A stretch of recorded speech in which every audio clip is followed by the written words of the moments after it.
The story begins with a man standing atop a mountain of corpses. He asked Luo Wei why this had been done to him, remembering they were like brothers who had fought together through life and death. Luo Wei reminded him of the beginning of the calamity. Monsters emerged from strange spatial rifts, sowing chaos everywhere. Over time, these rifts were named dungeons, and those who came into contact with them gained mysterious powers known as classes. For this reason, the class core was formed to conquer the dungeons, and they advanced triumphantly.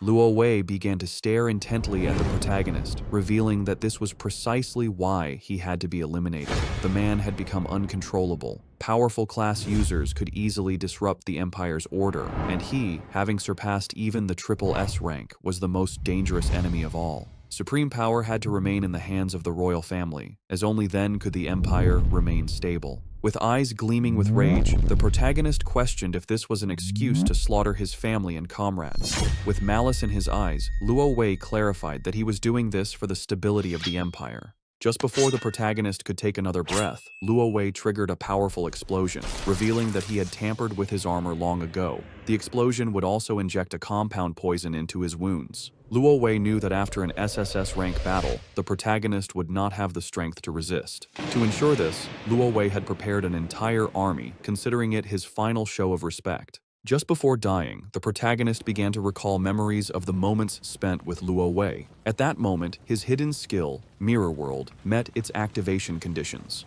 Mirror World, an SSS rank hidden skill, was the ultimate ability that reverted everything. He lost his life, and his soul sank into a lake.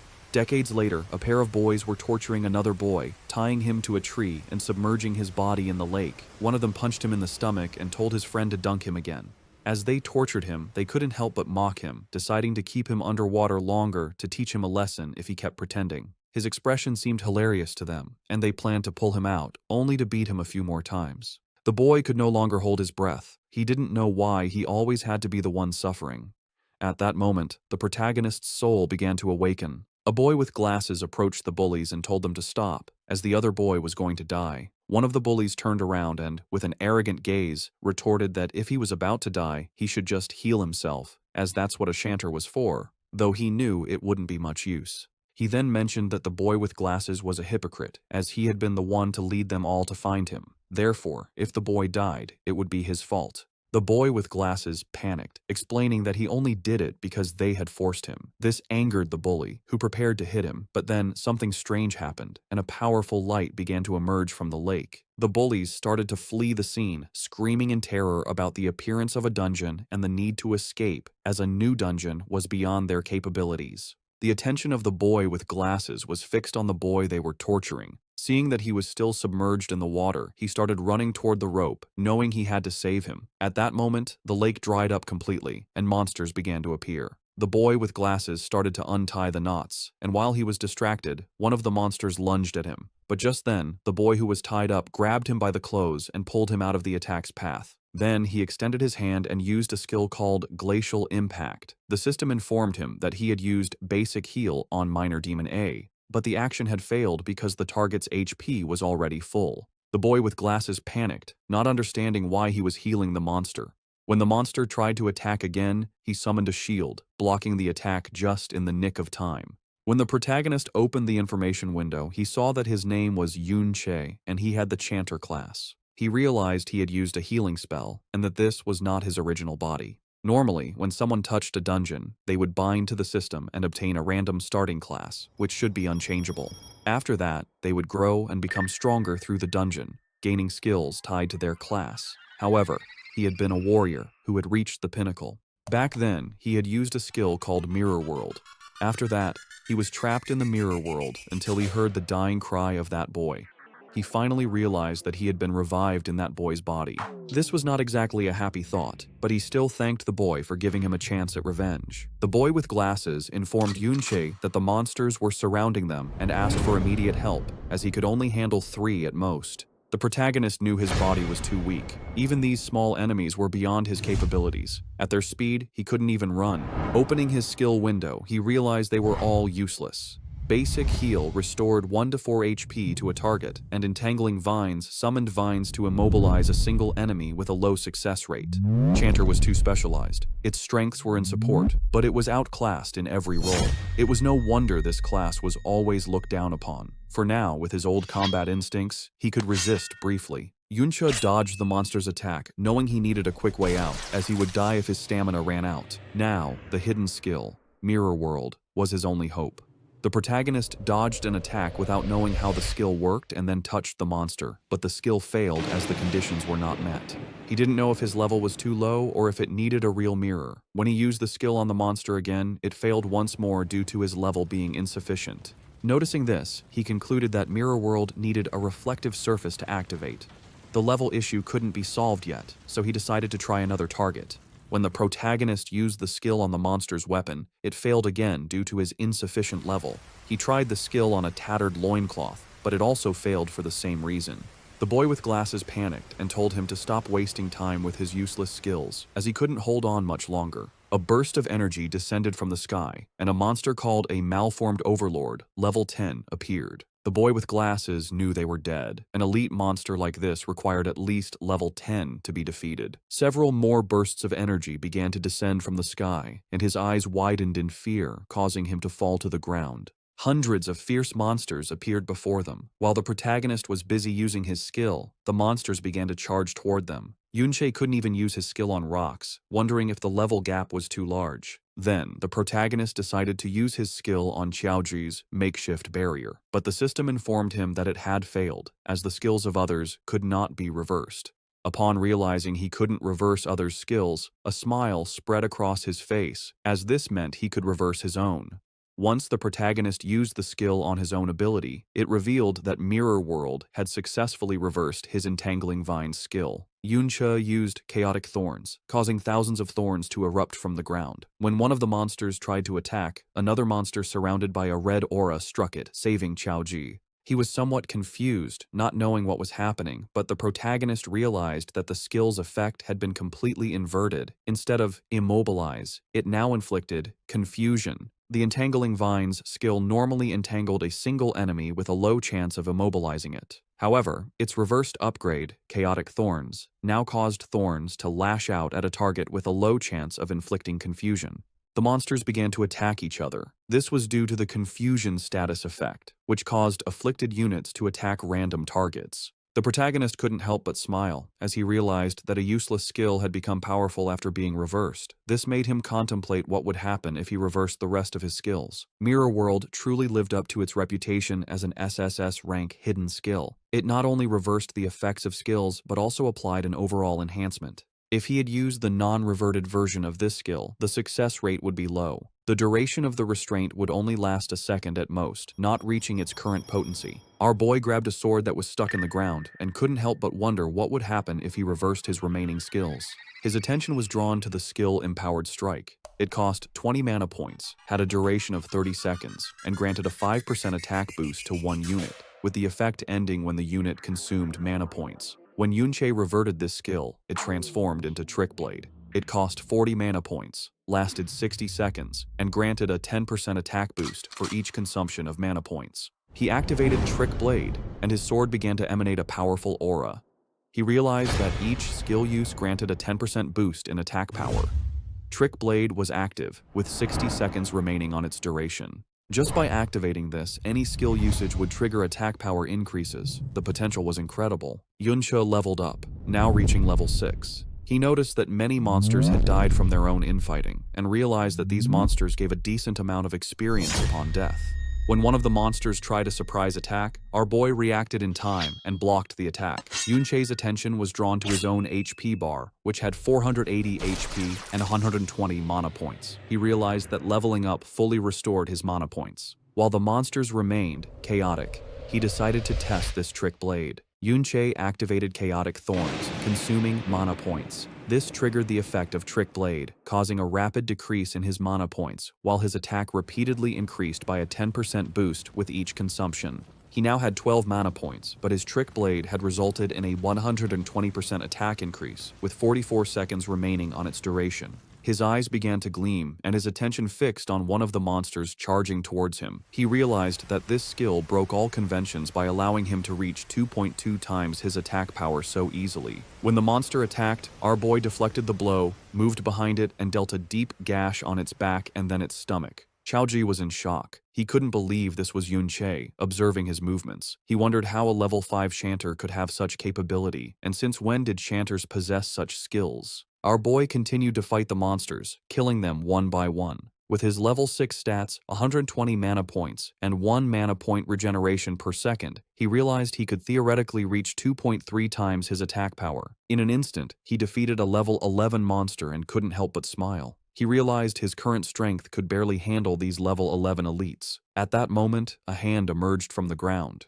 Yun Che's attention was fixed on it as a level 21 monster called Battle Fiend Chimera emerged from the ground and began to roar. It turned and massacred the smaller monsters in a single move. Xiaoji's eyes filled with fear, while on the other hand, our boy felt somewhat surprised to see a hidden level 21 boss in this dungeon. The boss began to charge toward our boy. When he tried to use Chaotic Thorns, the skill failed as the monster was immune to chaos. Just before the monster could attack, Xiaoji stepped in front and summoned his shield. Yuncha felt somewhat surprised, and not long after, he began to see someone familiar. A blonde-haired boy called him an idiot, telling him he had asked him not to charge forward. Our boy's eyes widened. The boss attacked with force, shattering the shield Xiaoji had summoned and sending his body crashing hard against the ground. Yuncha rushed towards him. He extended his hand and began to use his skills. He activated Basic Heal on Xiaozhi, which restored 1 HP. This consumed mana points, leaving him with 54 points. Trick Blade activated, granting him a 10% damage boost. Immediately after, Basic Heal activated again on Xiaoji, this time with a critical hit that restored 5 HP. Our boy's mana points reached 1. He considered that a chanter's healing skills were truly pathetic and asked Xiaoji if he had any health potions. He said he had an emergency one, and our boy told him to drink it. His Trick Blade now had 85 seconds of duration left. The boss started killing the other monsters. Yunche knew he was not yet a match for this boss, but the mobs were almost all dead. He had a plan in mind. Showing his blade, he asked Xiaozhi to hold on for a minute, as he was going to finish off the monsters, leaving him somewhat surprised. Our boy moved like a thunderclap, slicing the monsters to pieces. The duration of his trick blade had reached 0. Yuncha leveled up, restoring his HP and mana points to 80-120. He activated Trick Blade. By using Chaotic Thorns repeatedly, each consumption of mana points triggered the effect of Trick Blade, increasing its attack by plus 10% with each activation. He knew he needed at least a 400% attack boost to defeat the boss. He began to slaughter more monsters, leveling up again. This restored his mana points to 110. He activated Chaotic Thorns, which granted him a 10% attack damage boost and reduced his mana points to 101. He repeated the activation of Chaotic Thorns, gaining another 10% attack boost as his mana points dropped to 92. He realized he had to cast Chaotic Thorns 40 times in 50 seconds, which meant he needed to reach level 10. Xiaoji was in shock, unable to believe what his eyes were seeing. Yunche leveled up several times. The boss prepared to attack, but our boy began to glow. He was now level 12. His Trick Blade had a 510% boost and a duration of 95 seconds, which was more than enough to face this boss. Yuncha moved like lightning, cutting off its arm, then appeared behind it and launched a chain of slashes, causing the monster terrible pain. Just before it had time to react, our boy sliced its body to pieces. In the blink of an eye, he had defeated a level 21 boss that had over 10,000 HP. After killing this boss, our boy gained 3 levels, now being level 15. Xiaoji was in shock and didn't know if he was dreaming, wondering if a level 5 Shanter had just solo cleared an entirely new dungeon. Now that the dungeon lord had been defeated, the dungeon was cleared. He approached and asked Yunche if it was really him. The monsters dropped items, and the system prompted our boy to collect them. He wanted to know how our boy had suddenly become so strong. Our boy began to recall his past, and upon seeing Xiaoji's face, he asked what his relationship was with Xiao Benben. Xiaoji was in shock, as he didn't know how Yunche knew his great-grandfather's nickname. Yunche was somewhat surprised to learn that he was actually the great-grandson of Xiao Benben. He began to remember Xiao Benben, and his eyes filled with sadness as all the people he knew had been killed by Luo Wei. Just before he could ask more about Xiao Benben, Xiaoji averted his gaze and mentioned that it wasn't necessary to talk about him at that moment. If Yunche didn't want to answer his question, he didn't have to say anything. There was no need to humiliate him like that. Yunche was a bit confused as he didn't know what was happening. Xiaozhi mentioned that, although he didn't know why, Yunche had been hiding his true strength all this time. He advised that they should return to school. Since the next day, the school would organize a visit to the Modern History Memorial Hall, and skipping classes would get them noticed. Yunche couldn't help but clench his fist tightly and feel furious. He decided to listen to him, but deep down, he knew he couldn't reveal his identity yet. If Xiaozhi investigated too much, he could become suspicious. Yunche thought about the Modern History Memorial Hall. It should have records of what happened after he died. The next day, they boarded the subway on their way to school. The students were very excited. Times had changed a lot. After being dead for so many years, the world had mutated enormously. He couldn't believe they now used products from the dungeons to power carriages. Many things had appeared that he had never seen before. However, he had seen some of them in dungeons in the past. He opened his system inventory. He wondered if only items dropped by monsters could be taken out of a dungeon. He equipped the Chimera Bone Ring. It was a level 14 ring, formed from the rib of the Dungeon Lord of Flesh and Bone, the Battlefield Chimera. It allowed the wearer to attach a chimera limb to their body. He took the robust physique skill book from his inventory. It was of excellent quality, a passive skill type, and its learnable class was universal. He noticed that equipment like this and skill books could be taken out through the inventory. They could also be bought and sold outside of dungeons. He had the resilient physique skill active. It was a passive, permanent skill that reduced incoming physical damage. Things that couldn't be stored in the inventory after defeating the Lord should have disappeared along with the dungeon. His eyes began to gleam with confusion. He didn't know what had happened after his death. Not long after, he arrived at the Modern History Memorial Hall, and the first thing he saw was the statue of Luo Wei, the supreme ruler of the kingdom, the emperor who had ended the dungeon disasters. The teacher began to guide the students through the Modern History Memorial Hall. He explained that many students knew that this very place, more than 50 years ago, had been the battlefield of that famous rebellion. The teacher explained that back then, they were deeply afflicted by the dungeons. He added that, especially after the most terrifying S rank dungeon appeared, everyone lived in fear. King Luo Wei personally led the professional army on an expedition. Despite suffering heavy casualties, he finally conquered this terrifying dungeon. But just at that moment, he encountered a long-planned rebellion. Its mastermind, as everyone knew, was Yunche. Yunche was the same man deeply trusted by the king, but who ultimately became an ungrateful traitor. Yunche couldn't help but feel furious seeing that this was what history had become. They were the ones who cleared the S rank dungeon and the ones who were ambushed. The teacher clenched his fist, mentioning that they couldn't imagine the pain of being betrayed under such circumstances. But their king overcame this sorrow and fought with blood and courage. Finally, with the help of the hero Ding Kun, he successfully suppressed the rebellion.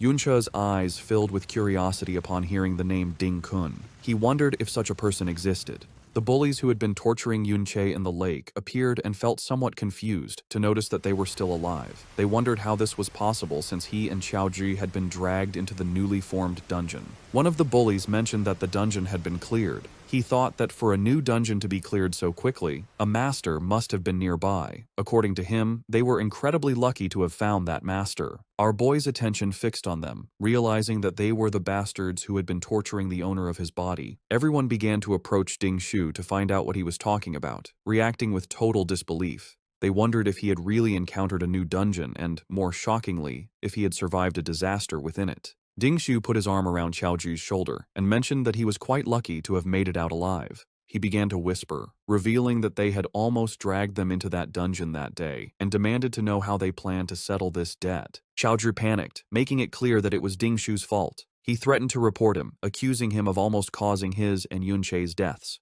Ding Shu grabbed Xiaozhi by the head, questioning what was going through his mind and realizing that he didn't seem to have any idea of the situation at all. Ding Shu sked Xiaozhi to look at the statue in front of them and observe his ancestor being trampled upon by the hero. He revealed that he was the traitor, Qiao En, and Xiaozhi was his descendant. Finally, he asked if he really thought anyone would take his side.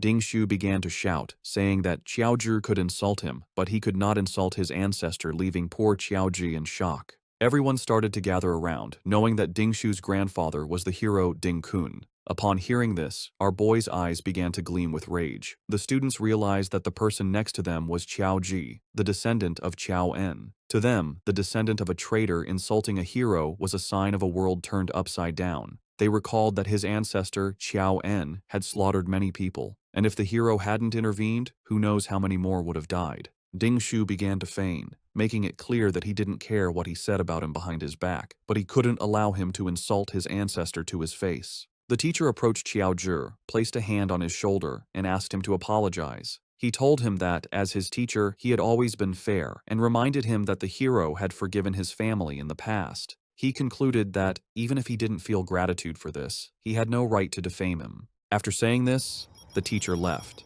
Ding Shu placed a hand on his head and revealed that if he gave him a beating in public, people would only cheer him on.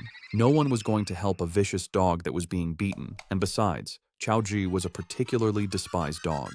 He grabbed Qiao Ji by the hair and asked if he really believed that he, the descendant of a hero, could be wrong. He prepared to hit Qiao Ji, but at that moment, someone kicked him in the face, sending him to the ground.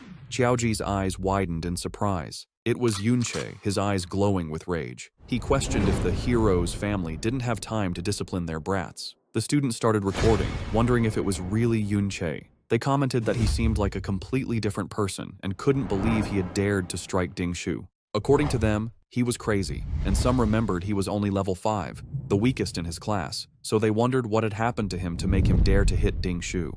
He had no parents and had always been too gloomy to have friends, so they thought he had lost his mind. Ding Shu wiped his cheek, making it clear that Yunche was just a punching bag who should be grateful that Ding Shu wasn't coming after him. He couldn't believe he had still dared to attack him while he wasn't paying attention. He and his friends started charging towards our boy. Yunche moved like thunder, dodging their attacks and striking them before they could react. Ding Shu fell to his knees on the ground and started spitting blood. The students began to murmur among themselves. Ding Shu was in shock, as he couldn't believe how fast Yunche was. The students were somewhat confused as they didn't know what had happened. They questioned how he had been taken down again so easily, and if Ding Shu was, in fact, a weakling. Ding Shu exploded with rage, unable to believe how a trash-tier level 5 support could suddenly be stronger than him. Immediately, he used the skill, Hell, which increased his attack power by 25%. He equipped the Fireforged Hammer, which granted him 314 points of attack power.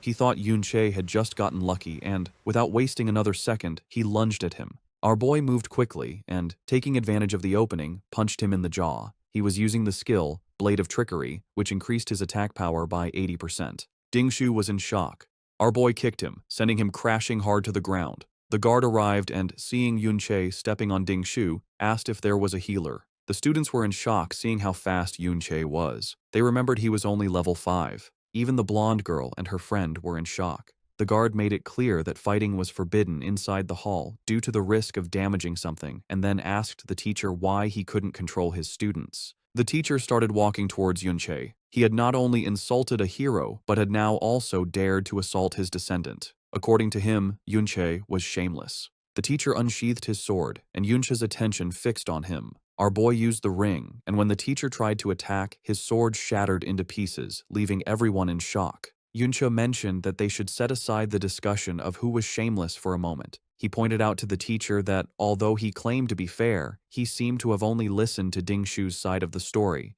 and he questioned him directly, asking if he was trying to curry favor with his family. The teacher told him to stop talking nonsense, and then his gaze fixed on our boy's ring. He wondered what kind of equipment it was, since, although he hadn't used his full strength, it had managed to block his attack. As a powerful aura emanated from his body, Yunche clarified that it was just a casual comment and added that he didn't believe the teacher was that type of person. The students were in shock as they couldn't believe Yunche had even been able to block the teacher's attack. The teacher promised that he would thoroughly investigate the cause of this conflict. Internally, he wondered where Yunche had obtained that kind of equipment and if he too had some kind of backing. The ring Yunche wore was the Chimera Bone Ring, whose durability was already damaged by 37%. Despite being of epic quality, it was still just equipment obtained from a level 21 lord, so using it against the level 35 teacher was pushing it too far. Yunche asked to be expelled from the hall as punishment, along with Qiao Ji.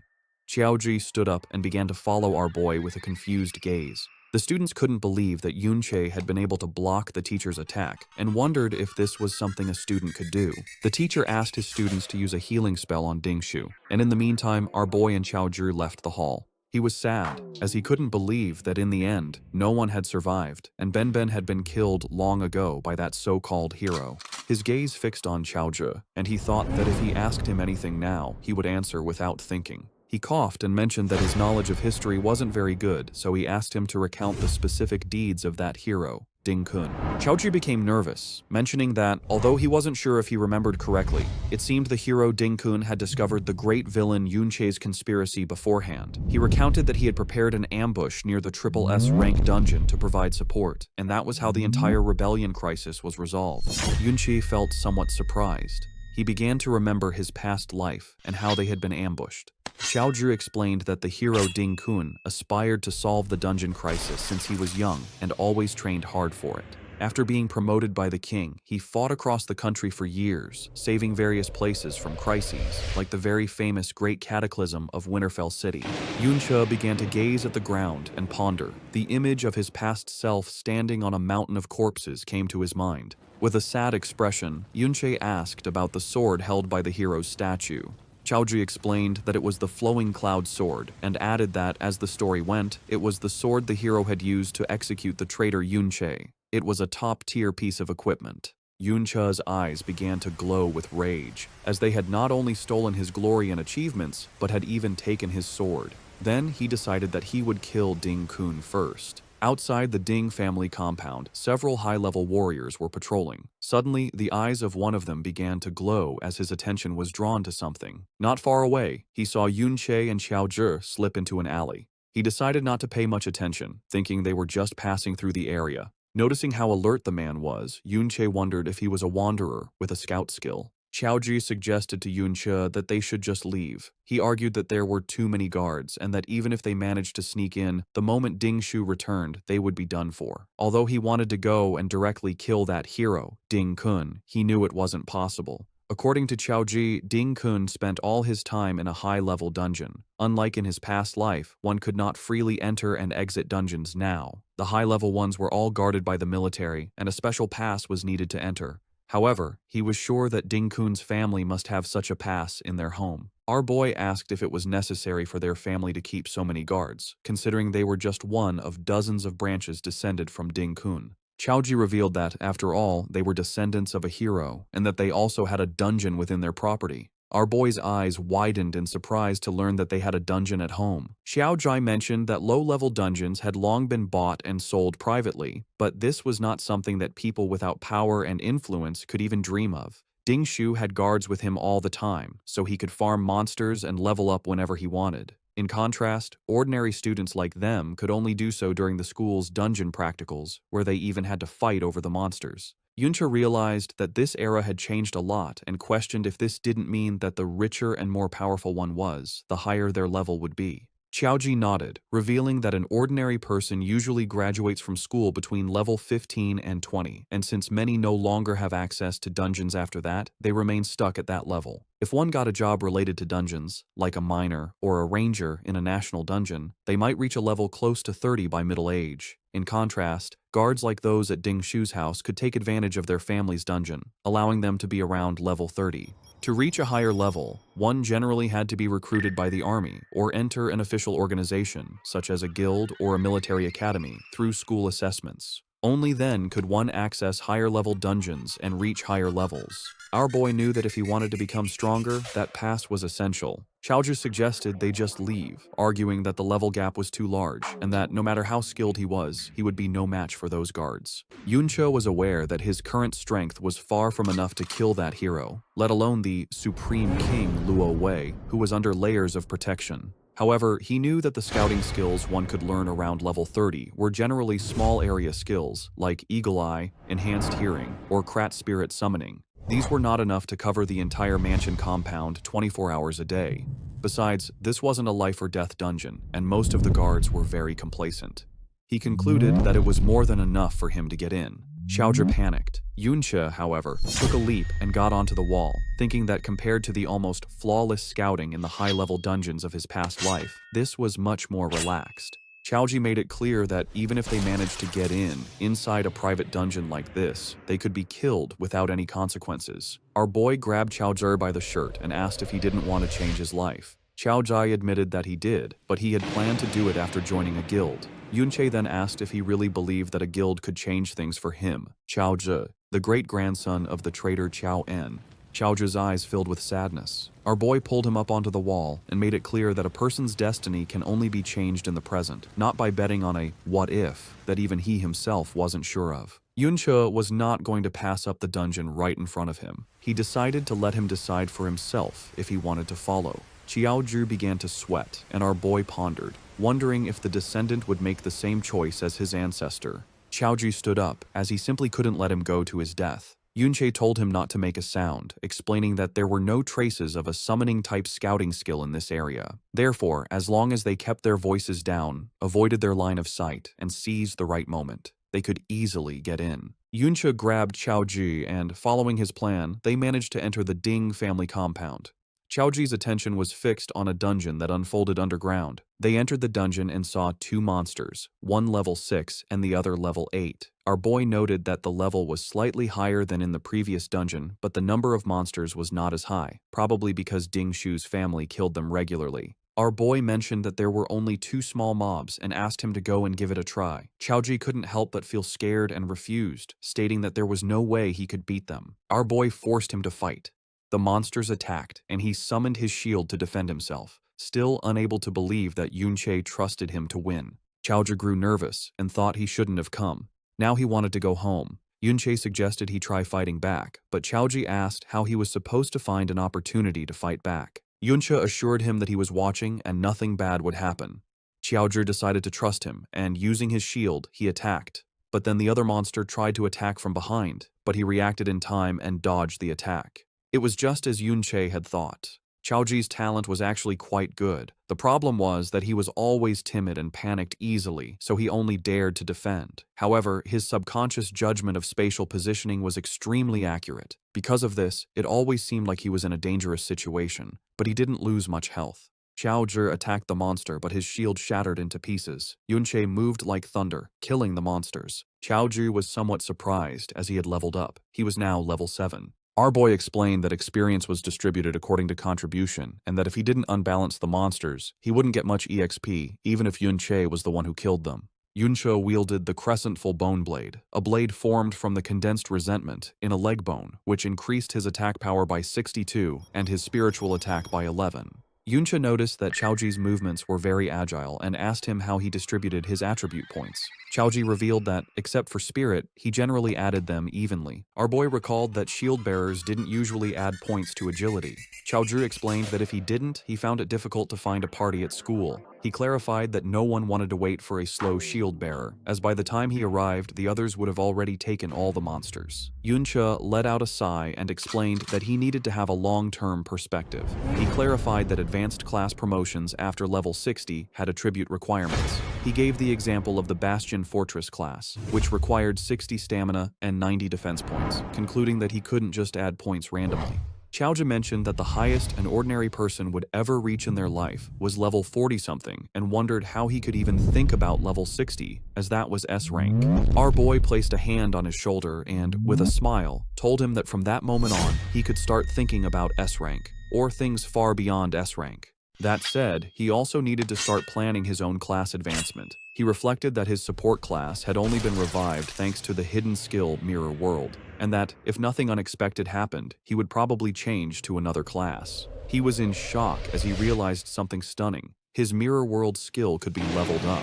In the Ding family's private dungeon, Yunche fought monsters with surprising speed. His Trick Blade skill boosted his attacks, but it ended just as he hit a level 17 zombie greed demon. The monster, still alive, showed Trick Blade's power, but also its limits in long fights. Yunche's mana and stamina were low. The monster died, confirming his body couldn't handle extended battles. The fight yielded huge rewards. Yunche gained 2 levels, reaching level 17, and his health, mana, and attribute points increased rapidly. He also got 2 Shadow Creatures' souls from elite zombies, which gave his SSS rank Mirror World skill 2,000 experience points, confirming he could level it up. After the battle, Yunche collected items, pleased with the levels and Mirror World experience. Suddenly, sensing danger, he moved higher and saw Ding family guards patrolling more often. Below, Chao Ji, level 8, with new gear, nervously suggested they stop. He noted fewer monsters and high guard alert, making it too risky, wondering if they were found. Yunche agreed. Fighting now would be too hard, requiring constant guard watching and careful trick blade use. With his current power and increased security, the risk was too high. Yunche looked at a new skill book, Brick Spell, which created mana bricks. When reversed by Mirror World, it became Void Technique, making small objects intangible. He realized not all reversed skills were for combat. Some had subtle non-fighting uses. Yunche checked his Mirror World skill. It needed 30% more experience to level up. Standing on the cliff, he thought about the amazing power its reversal gave him, even at its basic level. He felt more determined, imagining how much stronger he'd become when it leveled up. With glowing eyes, Yunche made a new plan. This dungeon offered unique, mirror world experience from its monsters. He figured killing the boss could level up the skill to level 2, a reward too good to miss despite guard risk. They moved quietly through the cave, hiding behind rocks, as guards used detection skills more often, making their position risky. Yunche cautiously peered ahead and saw their target, a massive, shadowed figure on a throne, bound by thick, glowing purple chains at the top of stairs. Many guards protected it. This was the dungeon boss. From their hiding spot, Chaoji was shocked to see a dungeon boss controlled like this. Yunche was less surprised, noting their school's boss was also guarded, suggesting it's common for strong groups. Yunche scanned the scene, seeing relaxed guards on the stairs. He focused on the glowing purple chains binding the boss, realizing they were powerful restraints. He quietly analyzed the situation. With so many guards, a direct attack on the boss would be suicidal and unwinnable, drawing everyone's attention. Yunche knew he couldn't kill the boss with all the guards, but he saw an opportunity. A guard wandered off alone. He decided to take them out one by one. Covering his face, he used Trick Blade, 150% attack boost, and ambushed the guard. The ambush worked perfectly. The guard was instantly crippled and fell as Chaoji watched. Yunche stood over him with a dark presence, telling him to talk, to get information. Terrified, the guard begged for his life, offering any information, admitting the Ding family didn't pay him enough to die for them.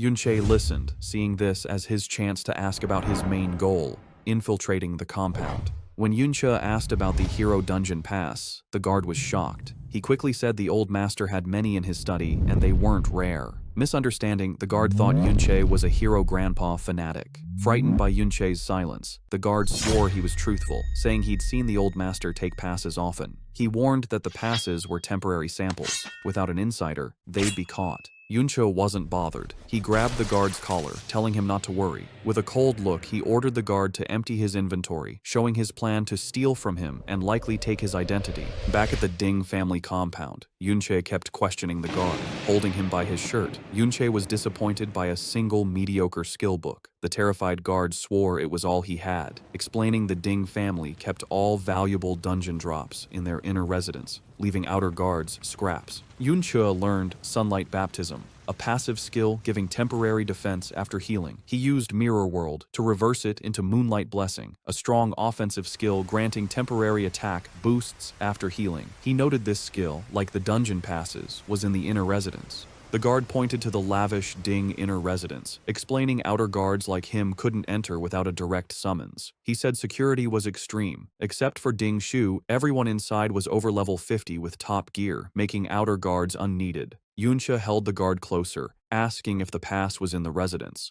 The terrified guard confirmed it, adding the powerful family head, level 42, was also there, a foe Yunche couldn't beat. He detailed the family's strength. Current and second family heads, level 42, third family head, level 52, and old master, level 57. He warned that if the two strongest members returned, it would be impossible. After getting all the info, Yunche knocked the guard out. He had Chaoju wear the guard's armor as a disguise and wait for his signal. Since the powerful family head was safe inside, Yunche planned to lure him out instead of confronting him directly. Back in the dungeon, Yunche observed the boss. He understood the Ding family used high-level chains to keep the boss alive, creating a permanent private farming spot. He realized this system's security, relying on easily guarded chains, could be exploited. This was a big flaw. Guards thought their method was safe because no one would unlock the chains, but they didn't know Yunche, who, from his past life, knew how to unlock them. He quietly approached a guard and easily undid the lock. the chains fell, and the enraged boss broke free, going wild. Guards panicked as the huge monster rampaged. This chaos was exactly what Yunche needed to lure the family head out of the inner residence, using the perfect method to do so. The plan worked. Alarms blared as the level 42 family head rushed from the unguarded inner residence, ordering immediate dungeon reinforcement. As he and his guards charged to handle the crisis, Yunche used the distraction to grab the powerful level 60 combat chains that bound the boss. Holding the pulsing high-level gear, Yunche knew his plan succeeded. With the family head and elite guards busy, he and Chaozhi could easily enter the inner residence. As Yunche's plan opened the way, new people arrived at the main entrance of the Ding family home. Servants greeted the returning second master, Ding Hao, level 42, and his son Ding Shu, who drove up in a fancy car. Ding Hao brushed off Ding Shu's recent loss to Yunche as a small mistake, but Ding Shu shot back that greeting his father wasn't why he was there. Ding Hao then opened the car door for a Miss Yun Sha. Two young women stepped out, one with long blonde hair, and her dark-haired friend, likely Yun Sha. The mustached family head, back from the dungeon mess, waited at the top of the stairs, smiling. Suddenly, his smile vanished, replaced by confusion, then anger. He roughly kicked a bowing servant out of his way, telling him not to block him. As the servant lay on the ground, the angry family head walked quickly towards Ding Hao, Ding Shu, and their two female guests, clearly upset. From the woods, Chaozhi, dressed as a guard, watched the scene at the house. Yunche suddenly appeared behind him, surprising the boy. Chaozhi said he was worried, noting that with the Ding family back, it wasn't a good time to sneak into the house. Yunche calmly asked why he looked worried, and a surprised Chaozhi asked how he got there so fast. Yunche explained that the creature he let loose was a dungeon lord. Even a level 31 was hard to catch alive, meaning it would keep the Ding family's main fighters busy for a long time. He said they wouldn't defeat the boss anytime soon, making it the perfect chance for them. With that settled, he asked Chaozhi what he had seen. Chaozhi looked back at the house sadly. He said the servant the family head had kicked was his youngest uncle, Chao Li, a level 17 man. Yunche listened as Chaozhi told a dark part of their shared past. He said that when the old Yunche rebelled, his family had already been killed. Chaozhi added that, in a way, this saved them from the years of shame and pain that followed for the children of traitors, like his own family. Hearing about the pain Yunche's old friend's family had suffered because of lies about their past, Yunche's face showed grim sadness and strong will. As they watched from the trees, Chaozhi continued his family's sad story. He explained that after being called traitors, the Chao family faced constant meanness from the empire. Their homes were destroyed and their lives were ruined. It got worse under secret orders from the so-called hero Ding Kun, who made sure the surviving Chao members were picked on and hurt constantly. Beaten and broken, with no other choice to survive, the remaining Chao family members were forced to work for the very people who helped ruin them, the Ding family. Now, they live a poor life, always watching their masters' faces, bowing and scraping for scraps. Chaozhi admitted with shame that they are sometimes shown off as proof of the Ding family's power and kindness for forgiving the children of a traitor. He said his father's generation tried to fight back and change their fate, speaking out against the unfairness, but their effort ended badly. The stress broke his father, who went crazy, while his uncle, Chao Li, became completely obedient, acting like nothing more than the Ding family's dog. Heavy with this hopeless history, Chaozhi began to doubt his own actions, wondering if it was right to follow Yunche into such a dangerous place. His doubt was cut short when Yunche turned to him and said firmly that he needed to go to the inner residence. Panicked, Chaozhi tried to stop him, quickly reminding him that Ding Shu's father, a fully equipped level 42 fighter, was inside. He warned Yunche that if he was found, he would surely die. Yunche wasn't scared by the danger. He explained his belief that in this time, where powerful people control who can use power and dungeons, one can't hope to change their life without taking chances. He looked at Chaozhi, adding that some things will never get done if one worries and waits too much. Finally, Yunche gave him a clear choice. He told Chaozhi he could help him change his fate, but Chaozhi had to decide to act first. Yunche made his own plans clear. He would fight back, but he wouldn't make Chaozhi follow him. Even with Yunche's strong will, Chaozhi was still very scared and doubtful. He argued that the Ding family was a huge power that ruled the world, asking how the two of them could possibly fight such a big force. Yunche turned away from him, looking at the distant inner residence as he started walking forward. He told the stunned Chaozhi that his goal was much bigger than just taking down one family. The real enemy he planned to fight, he said, was the entire empire itself. Meanwhile, inside the quiet inner residence, Ding Hao relaxed on a couch, served by a maid. He wondered how the dungeon lord had broken free from its strong chains. Seeing him, the blonde girl with Ding Shu politely asked her uncle if it was a bad time, offering to visit another day because of the emergency.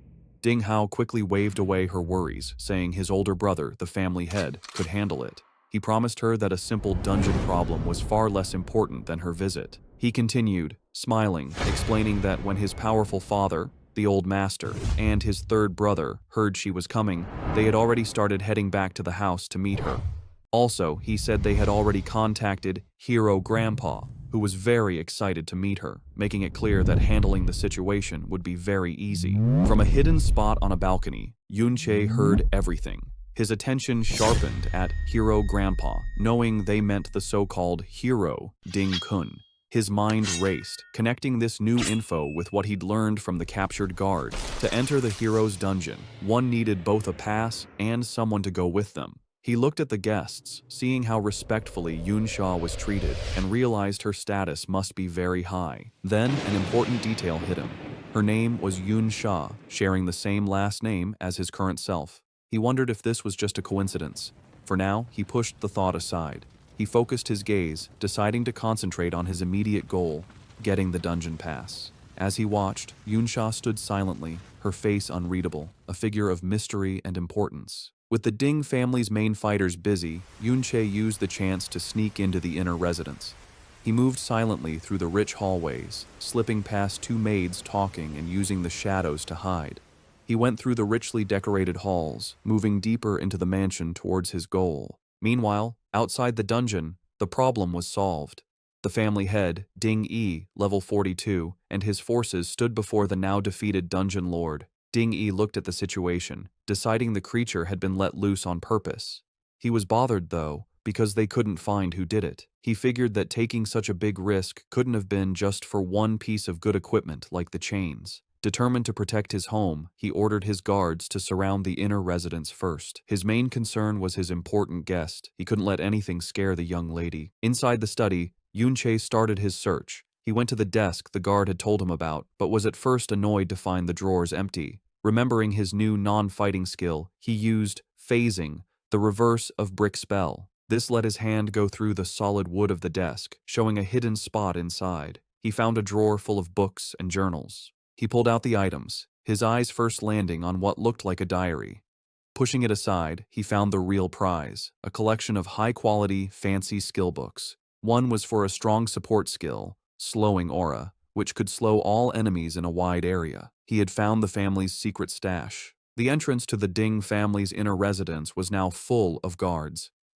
Hiding in the nearby woods, Chaoji watched in terror, wondering why all the guards had come and fearing they had been found.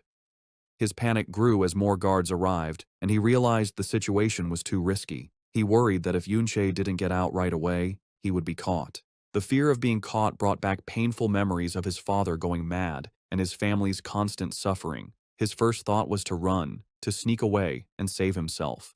As another guard came near his hiding spot, he was frozen by not knowing what to do. But at that key moment, Yunche's words came to his mind. He could be helped to change, but he had to make the choice himself first. Having made up his mind, Chaoji let out a loud shout, purposely getting the guards' attention. He then burst from his hiding spot and started running, leading them away from the mansion. He had made his choice. He would act as a distraction to make sure Yunche wasn't found. From inside the mansion, Yunche saw Chaoji's brave act.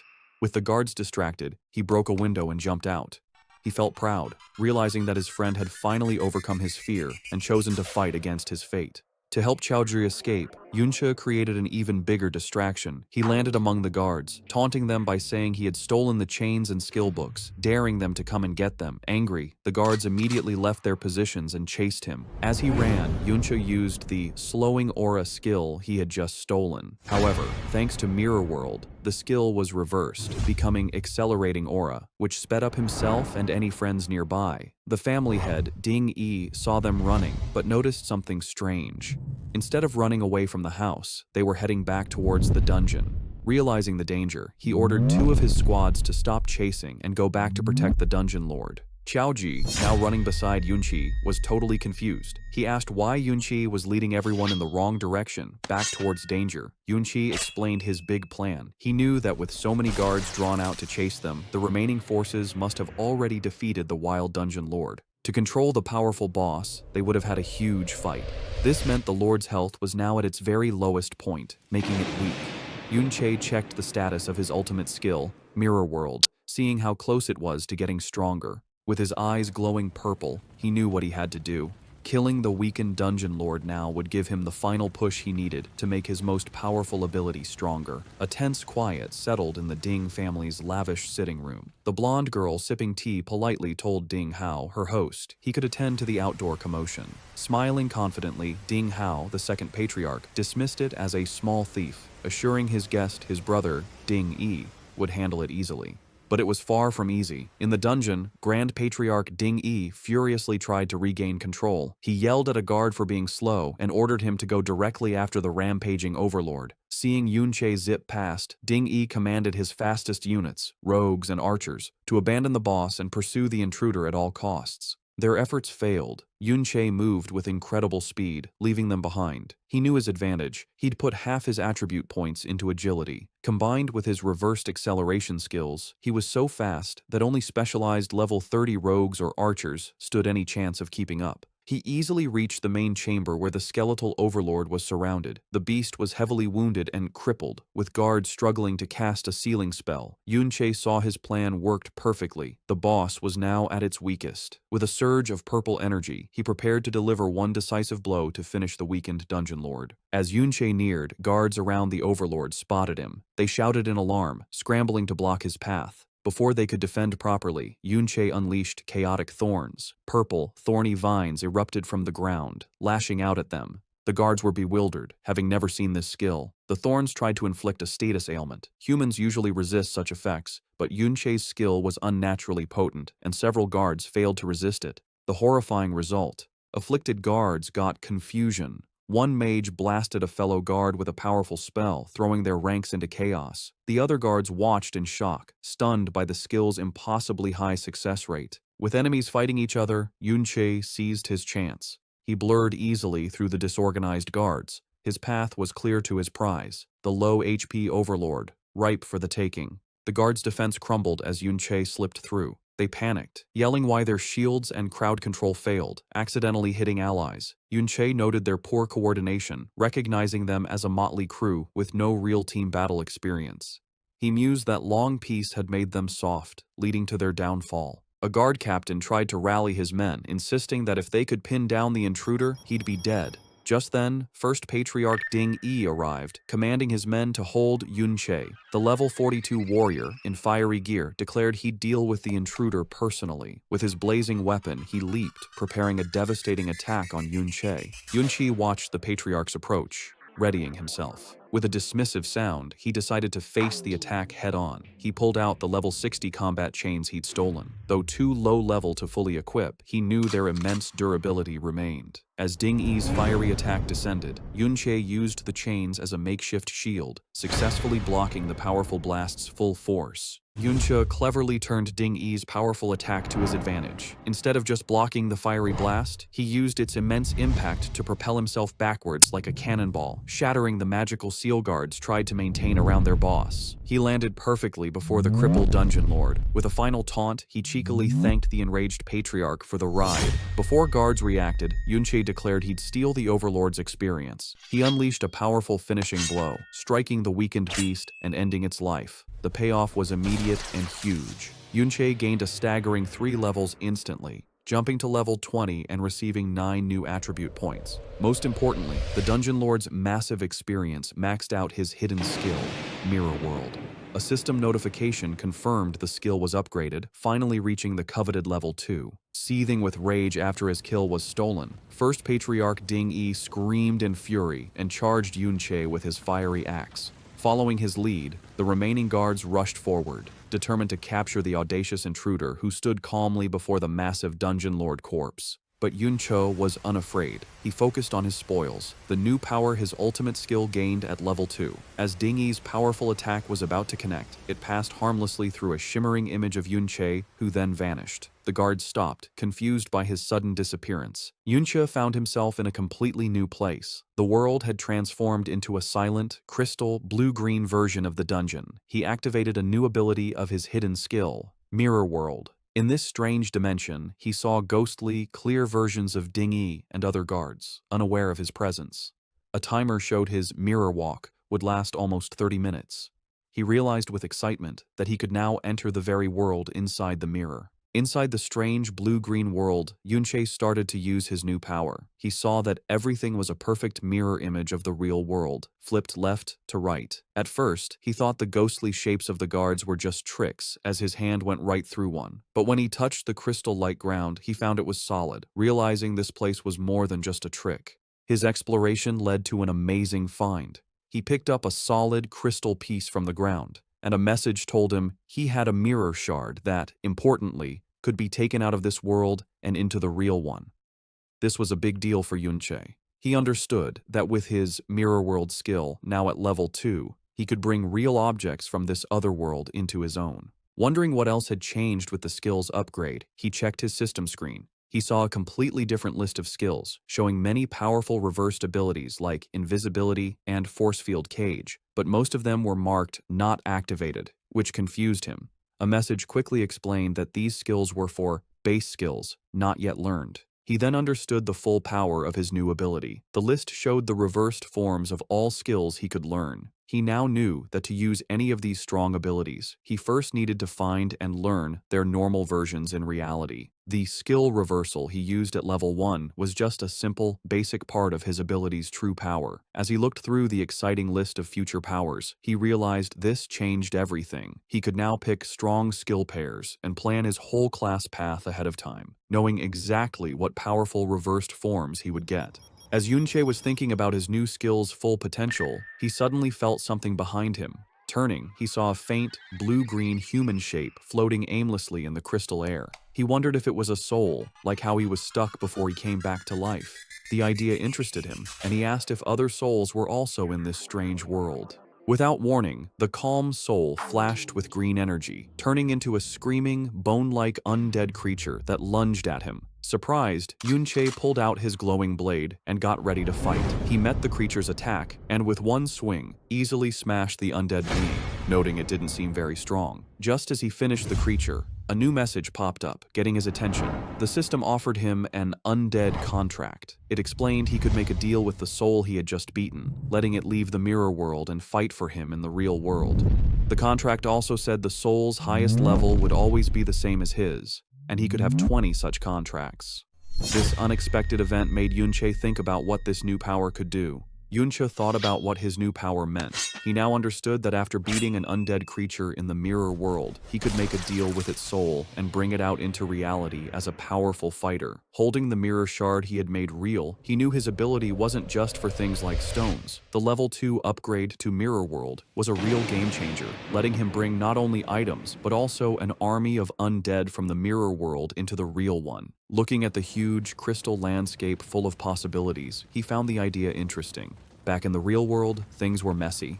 With its lord defeated, the private dungeon had vanished, leaving a stunned and confused army of guards. They couldn't understand where the intruder had gone. One captain frantically asked how he just vanished, wondering if it was a high-level rogue stealth skill. A rogue expert quickly said no, explaining their stealth had clear limits and couldn't make someone disappear so perfectly. The lack of answers made another captain angry, and he grabbed the rogue, demanding to know how the intruder could have escaped with so many of them there. The first patriarch, Ding Yi, was even angrier. Having lost his valuable private dungeon, he took his anger out on one of his men, grabbing the man's face and yelling that if they couldn't find the person responsible, they would have to pay him back for the loss. Meanwhile, Yunche's time in the mirror world was ending. As his mirror walk timer counted down, he wondered where he would show up again. Would he go back to his first spot, or were there other rules for leaving the mirror world? He got his answer a moment later when he appeared back in the real world, in the exact same spot where he had vanished.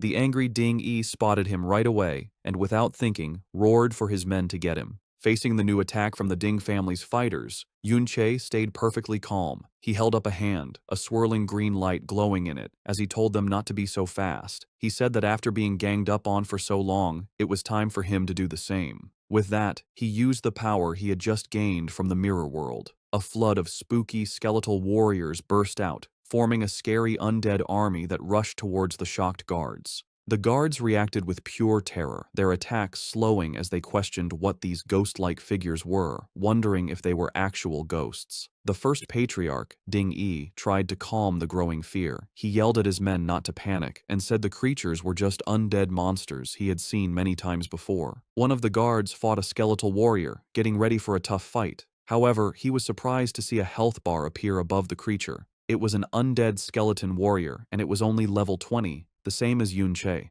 Despite this, the fear was strong. Dingy's face twisted with rage at his men's continued hesitation. To get them to fight, he promised a bonus to everyone if they attacked and caught the intruder. The idea of a reward seemed to make them brave again. But as the guards turned their attention from the undead army back to Yunche, they found he was no longer there. Confused, they looked around, wondering where he could have possibly gone. Having used his newly summoned undead as a distraction, Yunche watched the fight from a safe distance. He judged that his current army was still too weak to be truly effective. He knew that if he could find and make deals with stronger souls, the disorganized guards would have been no match for him. However, he was limited by what he could find.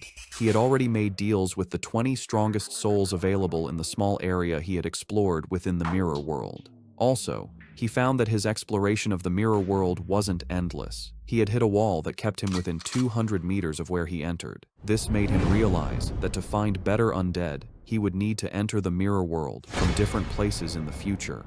His planning was cut short when he saw that his friend, Qiao Ji, who had been acting as a distraction, had been found hiding in the woods. One of the guards sneered at the disguised boy, teasing him about the reward he would get for catching him. Without hesitation, Yunche leaped from the shadows, quickly and precisely striking down the guards threatening his friend. With their path clear, he grabbed the stunned Qiao Ji and told him they were leaving. Looking at the mess he had created, with his undead army keeping the rest of the guards busy, Yunche decided their job was done.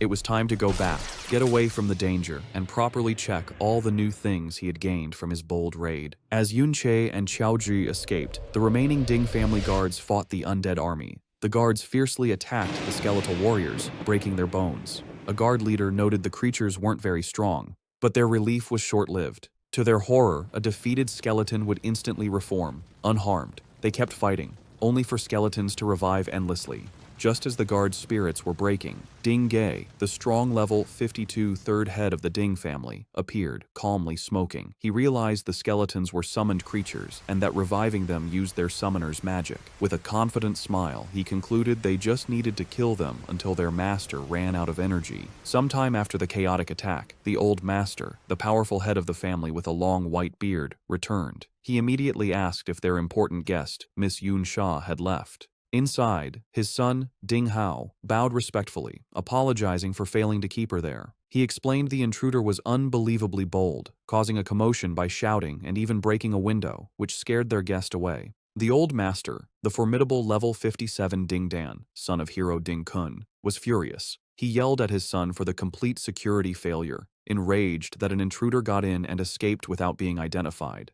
Ding Hao bowed his head in shame, taking full blame. However, Ding Hao offered good news. Despite the chaos, Miss Yun Sha agreed to go to the hero's dungeon, meaning his grandfather, Hero Ding Kun's matter was not ruined. This didn't calm the angry patriarch. Ding Dan swore they'd kill the culprits without mercy. He then impatiently ordered his son to quickly check what else was stolen. Safely away from the chaos, Yunche reviewed his gains. He looked at the temporary dungeon access permit he stole, which had Qiaoji's name. He had the pass, his main goal, but still needed an escort for the hero's dungeon. He decided not to rush this problem. He assessed his other gains from the Ding family house raid. It was very profitable, raising his level to 20. His powerful Chimera bone ring was almost destroyed from blocking an attack, but he'd stolen over 10 valuable skill books. He saw one book had chant skills, all support types. He learned Battle Song Chant, which boosted critical hit rate and damage but lowered defense. He immediately considered its reversed form, Shield Song Chant, which would do the opposite.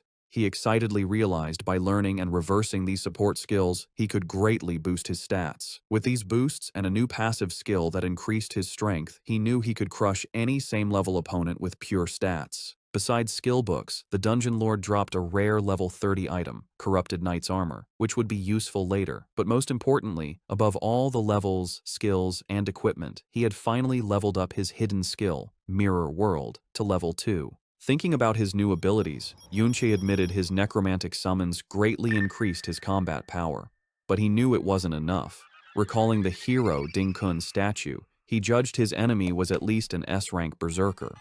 To have any chance of killing him, Yunche figured he'd need to reach level 50 or higher and, more importantly, find and contract an S-rank necromantic spirit. Later, safe from the Ding compound, a still-shaken Chaoji nervously asked Yunche if they wouldn't be followed. Yunche calmly said they'd lost their pursuers and were safe since their faces weren't seen. Still, Chaoji was uneasy, and Yunche noted how hard the experience must have been for him. Seeing his current undead army was too weak, Yunche decided his next step. He asked Chaoji if there were any nearby dungeons where a powerful person had died. When Chaoji looked confused, Yunche explained he needed a higher-level dungeon to level up faster, adding the powerful person was for something he'd find out later.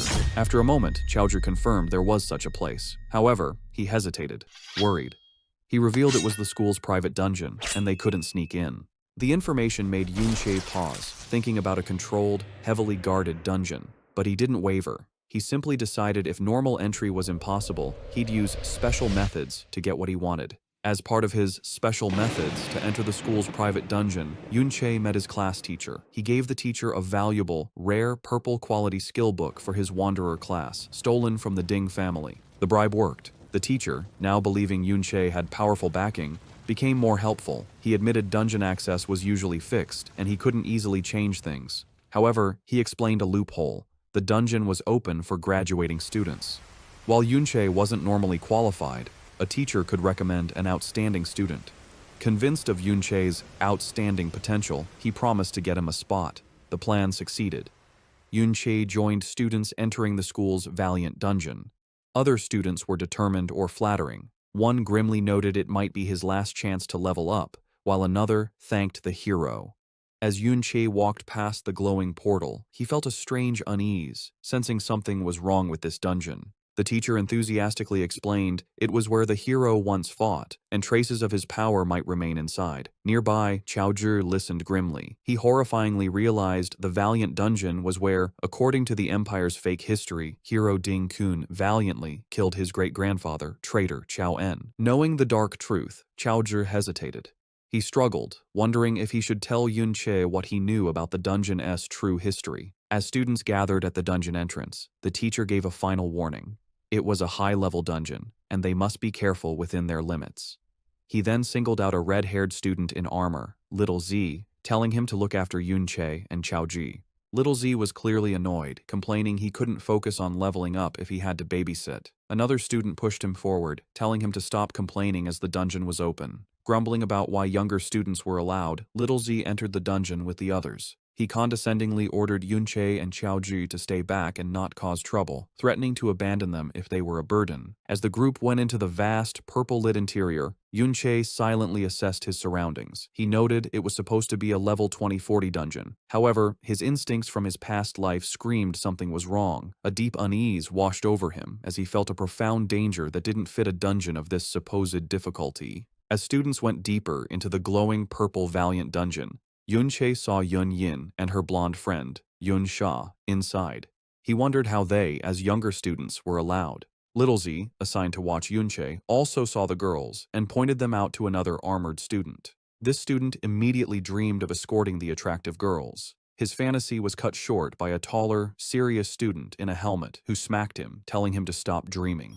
This student revealed Yun Yin and Yun Sha were much stronger, both over level 30. He scoffed that they should be asking the girls for help, and the daydreaming student wasn't good enough for them. Embarrassed, the student muttered he was just talking. As the older students talked, the daydreaming boy watched Yun Sha and Yun Yin.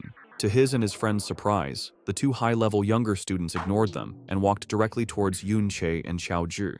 Yunche watched them approach, confused. He recognized Yunsha as the high-status guest from the Ding family's house. Her direct approach made him suspicious. He wondered if she knew the original owner of his body, or if she was confronting him for Ding Shu, whom he'd publicly embarrassed. Yunsha's approach was direct and friendly.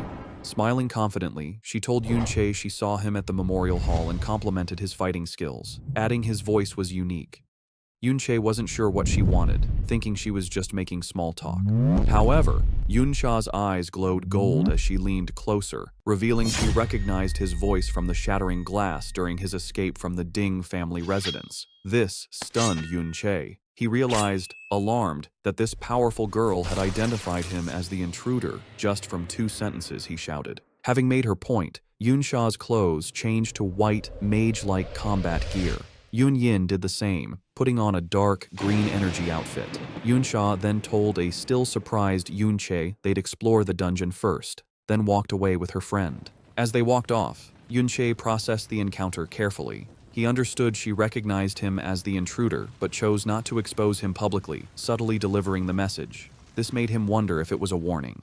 He considered the dangerous possibility that Ding Shu also recognized his voice from their earlier fight. However, Yunche decided not to worry for now. He was confident that as long as the Ding family didn't act immediately, his fast leveling speed would soon make him strong enough for any threat they posed. Seeing her act as friendly, he decided to offer a warning back. He called out, advising them to be careful, as his instincts told him the dungeon felt strangely dangerous. Yunsha stopped and seemed to agree, telling her friend the place felt odd. She reflected that given her high level, the dungeon shouldn't feel so unsettling. With a final knowing smile at Yunche, she thanked him for the warning before she and Yunyin continued. The brief friendly talk between Yunche and the high-level girls didn't go unnoticed. The other older students watched in disbelief, gossiping about why the usually cold Yunsha was so familiar with him.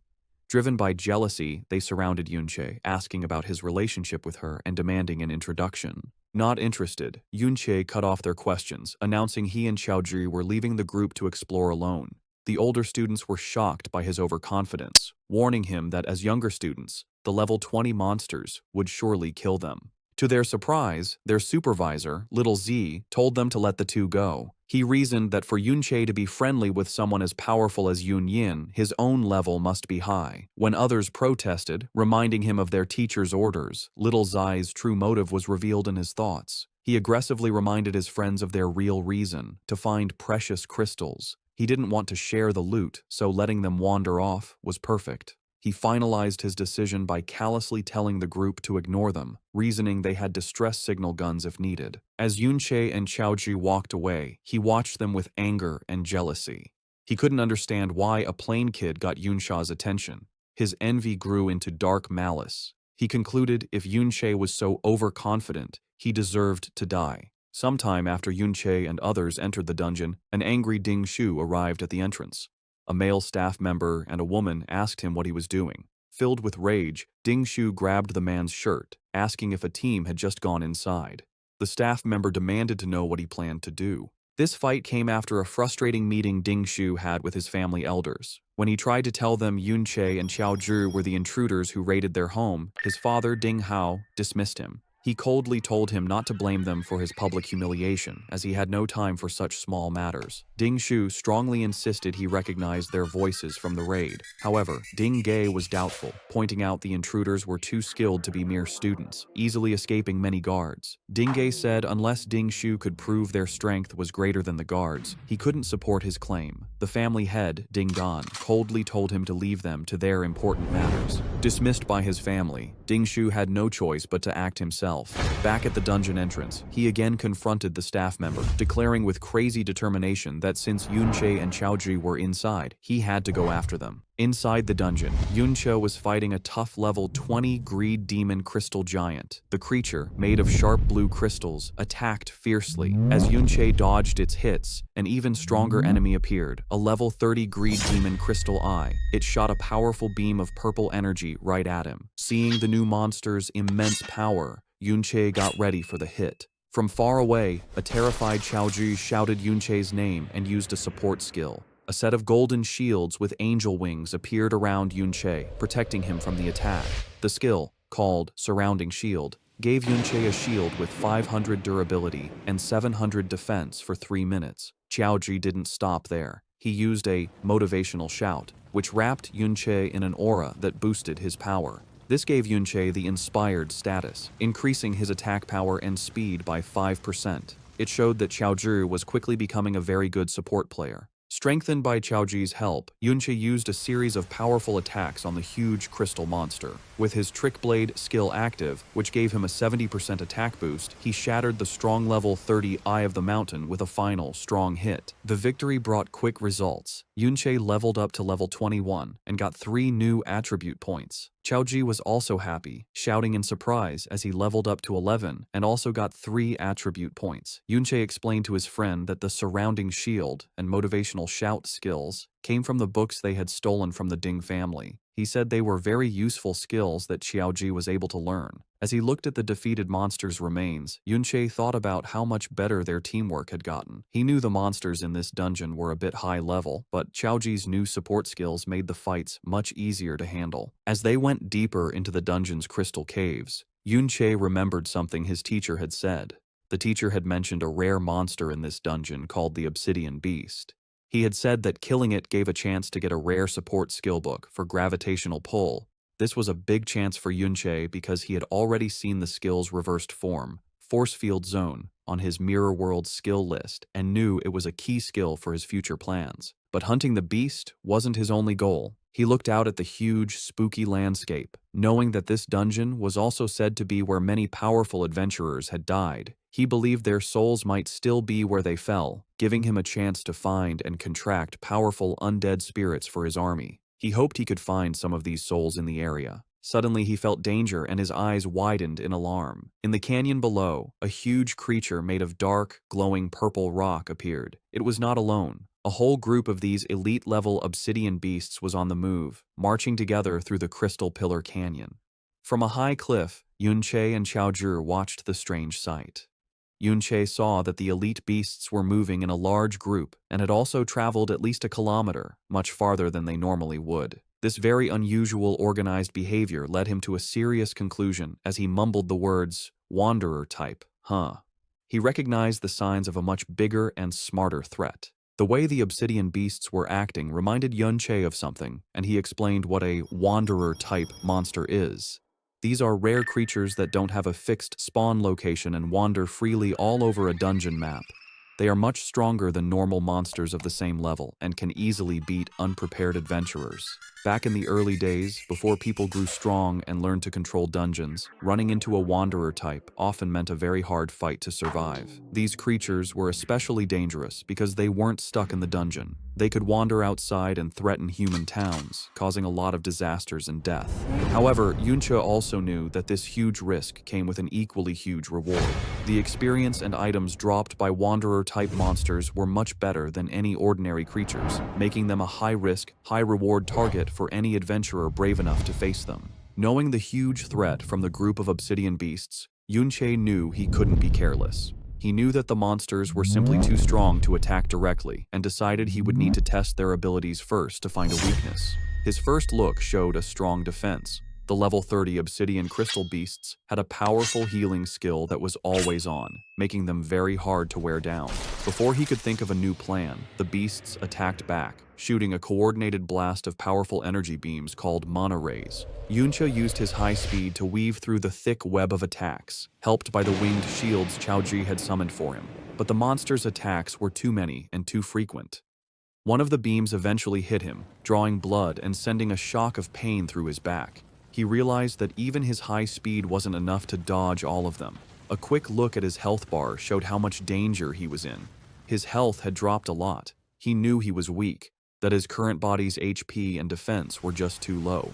He understood that if it weren't for Qiaoji's surrounding shield, he would have been badly hurt by that single hit. Knowing he was too weak, Yunche tried a different plan. He summoned his undead army, a group of spooky skeletons in green flame, to hold back the obsidian beasts. But the power difference was too big. The elite monsters tore through his summons, and he could see the health bars of his skeletons dropping quickly. He realized with frustration that even his undead army couldn't hold the line against such strong enemies. He made a smart retreat, noting that at least the powerful monsters were pretty slow, which gave him some time. He knew his own low health and defense were weaknesses that couldn't be fixed quickly. He decided that the only real way to beat these creatures was to rely on Xiaoji's defensive skills. To make that possible, however, his friend needed to level up. Yunche turned to Xiaoji and explained the new plan. They would go fight regular, weaker monsters first to get stronger.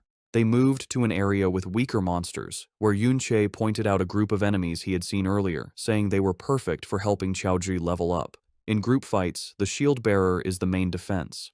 Other classes count on the shield bearer to take damage, letting them attack safely from a distance. Following Yunche's earlier advice to aim for S rank, Xiaoji had been carefully putting all his new stat points into his defense. This special build, plus the armor they had stolen from the Ding family guards, was now showing how good it was. Xiaoji had built up the main defenses of a real shield bearer, and he could now easily block attacks from level 20 monsters, taking only a little damage. Under Yunche's experienced teaching, Xiaoji began to train hard to master his role as a shield bearer.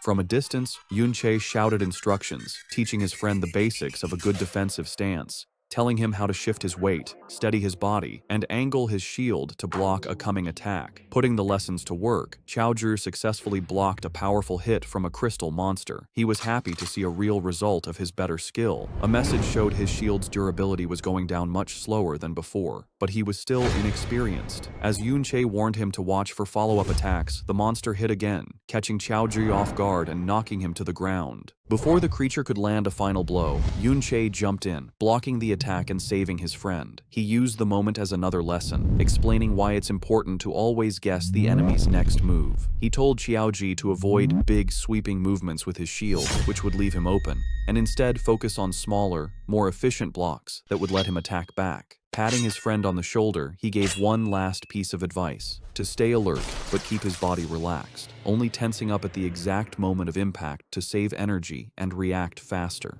The training continued without stopping.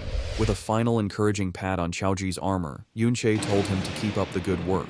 He stood behind his friend, always giving support and teaching him another key lesson for a shield bearer: to always keep an eye on the teammates behind them. Hearing this, a look of quiet determination appeared on Xiaoji's face. They put their training to use, fighting side by side against the dungeon's monsters. Yunche reminded his friend of a main rule of fighting: when stats are close, it is better skill that decides who wins. Their teamwork paid off. After beating another monster, Yunche leveled up once more, reaching level 22. He was happy with their progress. Now that Xiaoji could face enemies with confidence, it meant they could fight more efficiently, letting Yunche gain experience at a much faster rate too. The biggest growth, however, was for Xiaoji, who excitedly announced that he had finally reached the important level of 15. Reaching this level was a key moment.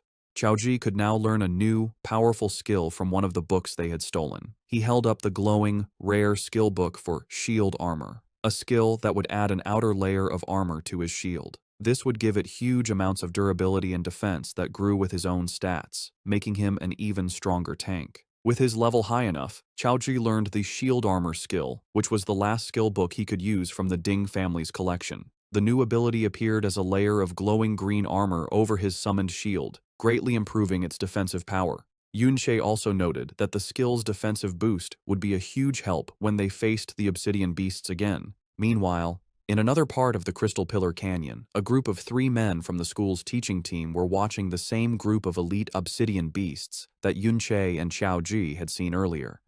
The teachers were confused by the huge number of elite-level wanderer types gathered in one place. They decided that the monsters were far too dangerous for the students and that they needed to be killed. However, they knew how hard the job would be. While they were sure they could handle regular level 30 monsters, the elite-level wanderer types were a completely different story, much more powerful and unpredictable. Their discussion was cut short when they saw a student's distress signal flare up in the sky. Forced to change their plans, the teachers decided to stop their hunt and rescue the students first. As they got ready to leave, however, they showed their deep worry about the group of wanderers. They knew the monsters were a major threat, and that any student who stumbled upon them without knowing would be in serious danger. As the teaching team got ready to leave for the rescue, one of them, Pang Zheng, agreed that it was dangerous and offered to stay behind just in case. The team leader, Lei Li, was about to agree when they were interrupted by Yunche and Xiaoju suddenly appearing. Yunsha shared his own worry, suggesting that he and Chaozhi could keep watch on the group of wanderers instead. He reasoned that if the rescue party ran into another group of powerful monsters, 2 teachers alone might not be enough to handle the situation. He walked up to the surprised teachers and calmly explained his idea. He told them that the wanderer types were not very fast, and more importantly, had not noticed their presence yet. He promised them that as long as he and Xiaozhi kept a safe distance and simply watched, they would be perfectly fine, and urged the teachers to go on ahead without worry. After hesitating for a moment, the teachers agreed to the plan. However, before they left, Lei Li gave Yunche a very serious warning. He stressed that the monsters were extremely dangerous and that Yunche and Xiaozhi must absolutely not act on their own or try to fight them. He repeated that they must stay hidden because if the powerful creatures spotted them, they would have no chance of escape. As the teachers hurried away, one of them yelled a final, desperate warning for Yunche to hide well, telling him he would have no way to escape if the monsters found him. But Yunche had no plans to hide. As soon as the teachers were gone, he started his own attack on the group of obsidian beasts, confidently saying that it was the monsters who wouldn't be able to escape from him. He put their new plan into action. He summoned his undead army to act as a front line, taking the first wave of mana ray attacks from the powerful beasts. This time, however, the skeletons were not alone. Xiaozhi, who was now a very strong tank, used both his surround shield and his new shield armor skills. This created a super strong defensive wall to protect the skeletons. The powerful energy beams, which had been a big threat before, now hit the strong shields without doing any damage, barely even scratching the undead warriors they were protecting. With the monster's attention on his unbreakable front line, Yunche moved through the chaos and started his own fierce attack. He landed a series of very strong hits, breaking the crystal bodies of the elite-level monsters with just his fists. He focused his attacks on one radiant crystal monster, watching its health bar get smaller with each hit. With a final, sharp blow, he broke the creature's core, and the strong level 30 beast fell down, defeated. It dropped a beam of light, which meant there was valuable loot. After successfully beating one of the powerful wanderer-type monsters, Yunche felt good. He noticed that he was getting more and more used to his new support class, skillfully using his own attacks with Xiaozhi's defenses and his undead army. However, he knew his current power level was still much weaker than what he had in his past life. While his reversed skills let him increase his attack power a lot, he was still held back by the naturally low base attack of a support class. He wished he had a way to increase his basic damage even more. He thought about his other gains from the battle, like the titles he had earned for beating powerful monsters. The victory had also given him another level up, and he was happy to see just how much experience the rare elite-level monsters gave.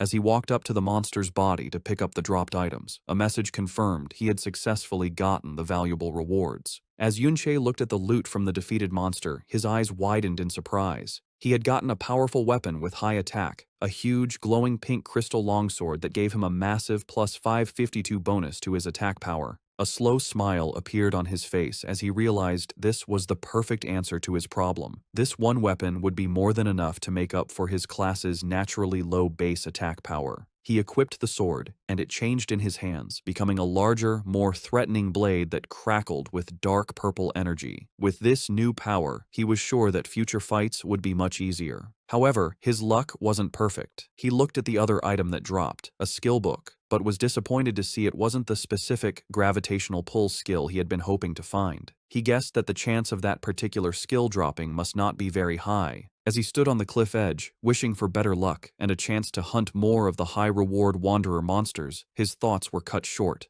A bright red, firework-like explosion suddenly lit up the sky in the distance, and it immediately caught his attention. Yunche right away recognized the flare in the sky. It wasn't just any distress signal. It was the special kind of flare that only the school's teacher teams had, which meant they were in serious trouble. The teachers, who had gone to what they thought was a student's distress call, found themselves in a very bad situation.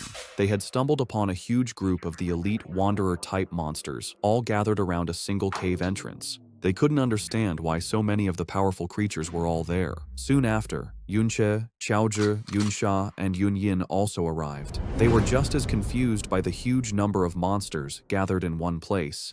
One of the teachers explained that they had just arrived after seeing the signal and didn't know what was happening yet. He pointed towards the cave, explaining that the signal was coming from inside and that the students they had come to rescue must be trapped in there. Another teacher explained their bad situation. They were trying to organize a rescue, but the group of monsters was simply too big. Even with all the teachers together, they didn't have enough people to break through.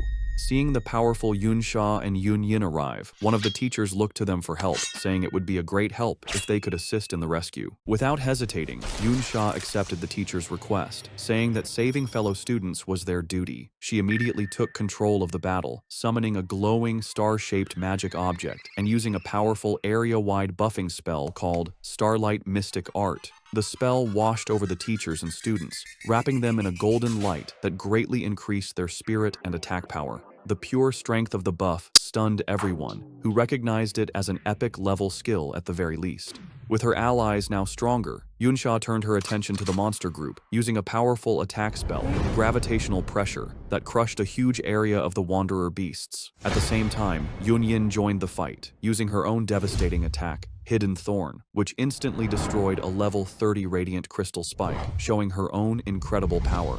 The combined strength of their attacks was amazing. The other students and teachers could only watch in awe as the once unbeatable monster group was destroyed. One of the students said that with this level of power on their side, they should be able to rescue the trapped people now, and he praised the amazing strength of Yunyin and Yunsha. Watching the incredible display of power from Yunsha and Yunyin, Yunche was very impressed. He noted that not only was their equipment top level, but their skills were as well. He concluded that with their help, the rescue would succeed without any problems, even if he wasn't there. With the immediate problem handled, Yunche's attention turned to the bigger mystery. As the rescue team moved toward the cave, he wondered what could have possibly attracted so many powerful Wanderer-type monsters to gather in this specific spot. Deciding to investigate on his own, he told Xiaozhi to stay with the main group while he went ahead to scout. Yunche then used his newly upgraded ability, Mirror Walk, and phased out of reality and into the parallel mirror dimension. He looked at the strange, purple-colored landscape, realizing that the dungeon's crystal structure gave him plenty of reflective surfaces, letting him enter the mirror world at any time. However, he also knew there were limits to this power. He hadn't yet figured out how to leave the dimension whenever he wanted, remembering how he was thrown out when the timer ran out during his raid on the Ding family's house, and he couldn't get back in. As he moved through the mirror version of the cave, passing by the ghostly, untouchable phantoms of the other adventurers, he noticed something strange. The people had phantoms, but the monsters did not. Looking closer, he saw that the bodies of the monsters he had killed before existed physically in this dimension. This led him to a key understanding of his ability's rules. Besides himself, it seemed that other living things did not have a physical form in the mirror world, only their dead bodies. Moving silently and unseen through the mirror world, Yunche followed the ghostly phantoms of the other adventurers into the cave. He quickly recognized them as the group of senior students, including the one called Little Z. He figured that they must have been the ones who attracted the huge group of wanderer monsters, and, finding themselves overwhelmed, had fired the distress signal. From where he was, he could see they were using the narrow space of the cave to hold their ground, which should keep them safe for a short time. However, the main mystery was still there. What could possibly be inside the cave that would attract so many of these powerful creatures? He kept going, moving deeper into the mirror version of the cave to investigate. The confusing crystal landscape made it hard to find his way, with the endless reflections making it difficult to judge things. Suddenly, he froze, his eyes widening in shock and disbelief. He had found something completely unexpected, something that shouldn't be in a place like this at all. As he went deeper into the cave in the mirror world, Yunche's eyes widened. He had found the dungeon's true treasure, a huge vein of special, glowing green crystal ore. Now he understood why Little Z and his group had risked so much to come here. Dungeons often have special resources that don't exist in the real world, which are used to make powerful and unique equipment. The green ores were one such resource, worth far more than gold. As he looked at a green crystal, a message popped up, calling it a mirror image crystal ore. The message confirmed he could loot it and take it out of the mirror world, but more importantly, it asked him, "Return to the real world from here?" This was a huge discovery. To check his idea, he touched a different, normal blue crystal and saw the same message. A slow, smart smile appeared on his face as he realized what his ability could do. He now understood that as long as he could find any mirrored surface, he could use it as his own personal exit to return to the real world whenever he wanted. As he walked among the glowing green crystals, Yunche picked up a piece of the valuable ore. He thought about his newly upgraded skill, knowing there was still much more to learn about its full power and that he would need to find a good chance to study it. For now, however, he decided to focus on exploring the huge crystal vein he had found. As he went deeper, he was shocked by how much treasure there was. The amount of ore was huge, a massive deposit that would be enough to make any normal person who mined it a billionaire. This amazing sight finally solved the mystery that had been bothering him. He now understood why so many powerful wanderer-type monsters had gathered at the entrance to this cave. They were drawn to, and probably guarding, this incredibly valuable resource. Back in the real world, the rescue was happening.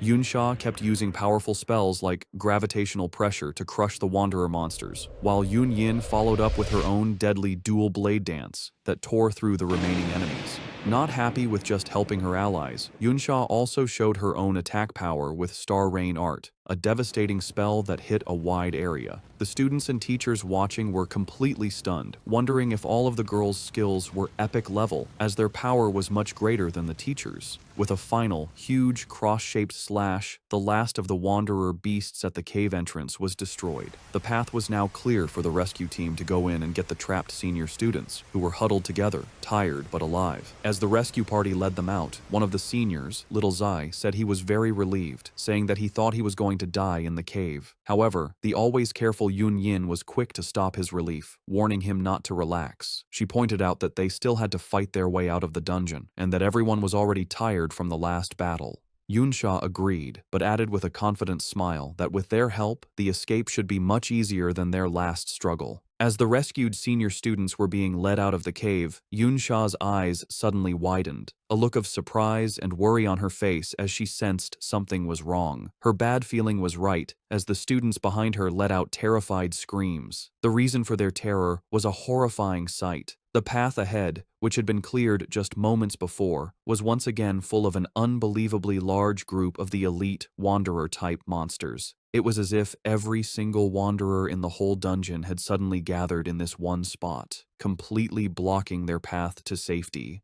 While the rescue team was being swamped by the sudden return of the Wanderer group in the real world, Yun Che was continuing his solo exploration of the other mirror world. He moved through the confusing, maze-like paths of the crystal cave, his way lit by the strange green glow of the special ore veins. Suddenly, he stopped, his eyes widening in complete disbelief at what was in front of him. He had stumbled upon an amazing sight, a huge, tree-like crystal formation that reached the top of the cave, and at its very top, a brightly glowing, star-shaped crystal core pulsed with immense energy. He immediately knew what it was, the dungeon's legendary secret treasure. As he got closer to the core, he remembered the stories about such items. If the different crystal ores were the dungeon's special products, then this crystal core was the ultimate prize, the dungeon's one and only secret treasure.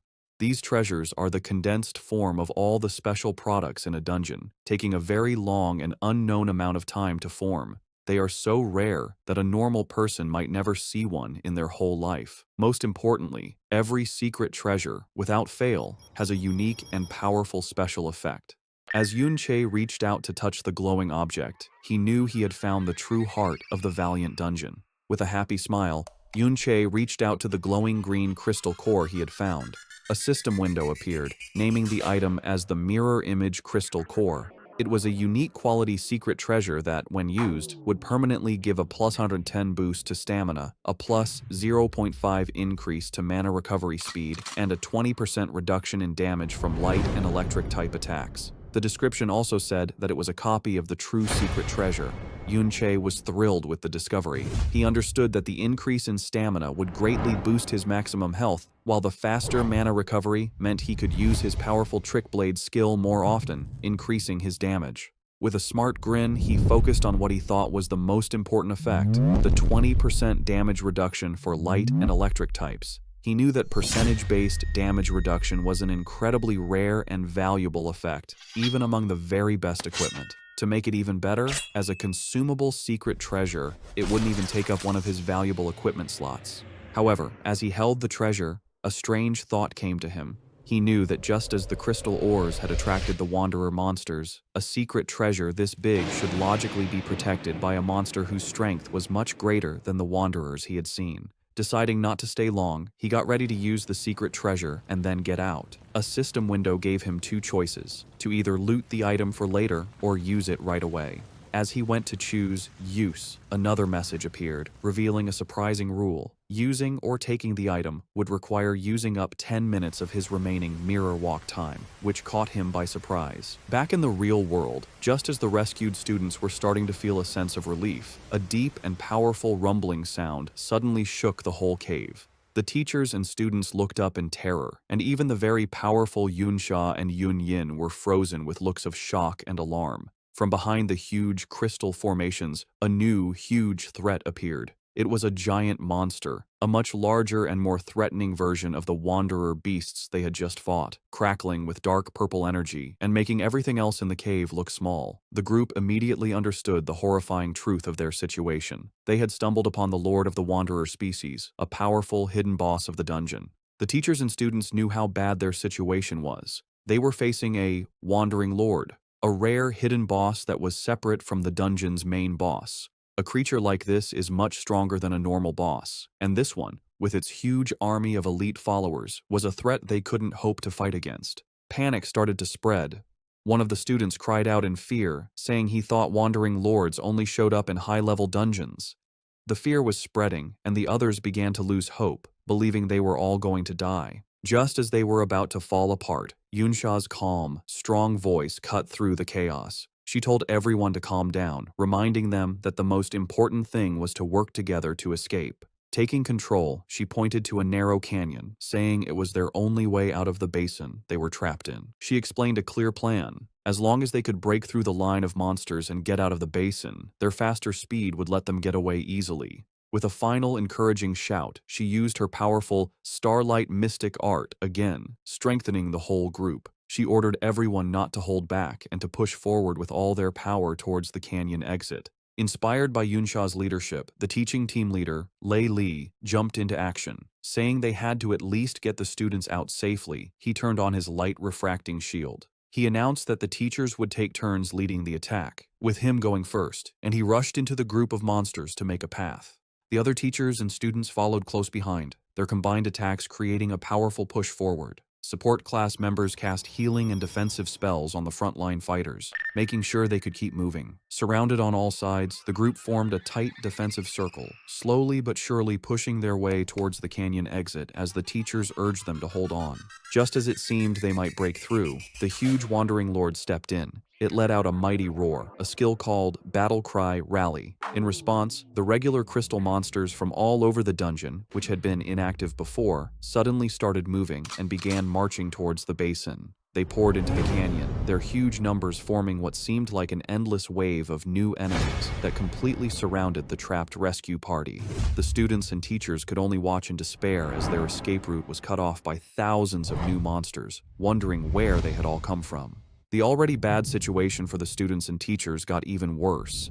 The huge wandering lord used a new ability called Crystal Aura. A massive red aura surrounded all the nearby monsters, strengthening them with a huge 20% increase to their health, attack power, and defense. The students on the front line were immediately beaten, crying out in shock at how much the monster's attack power had suddenly increased. The stronger group quickly got its first victim. A teacher was pierced by several energy beams, screaming that the damage was too high to be healed before he was completely beaten by the attacks and killed. A nearby student shouted in horror, announcing that a teacher was dead. As panic threatened to break them apart, Yunsha took control once more.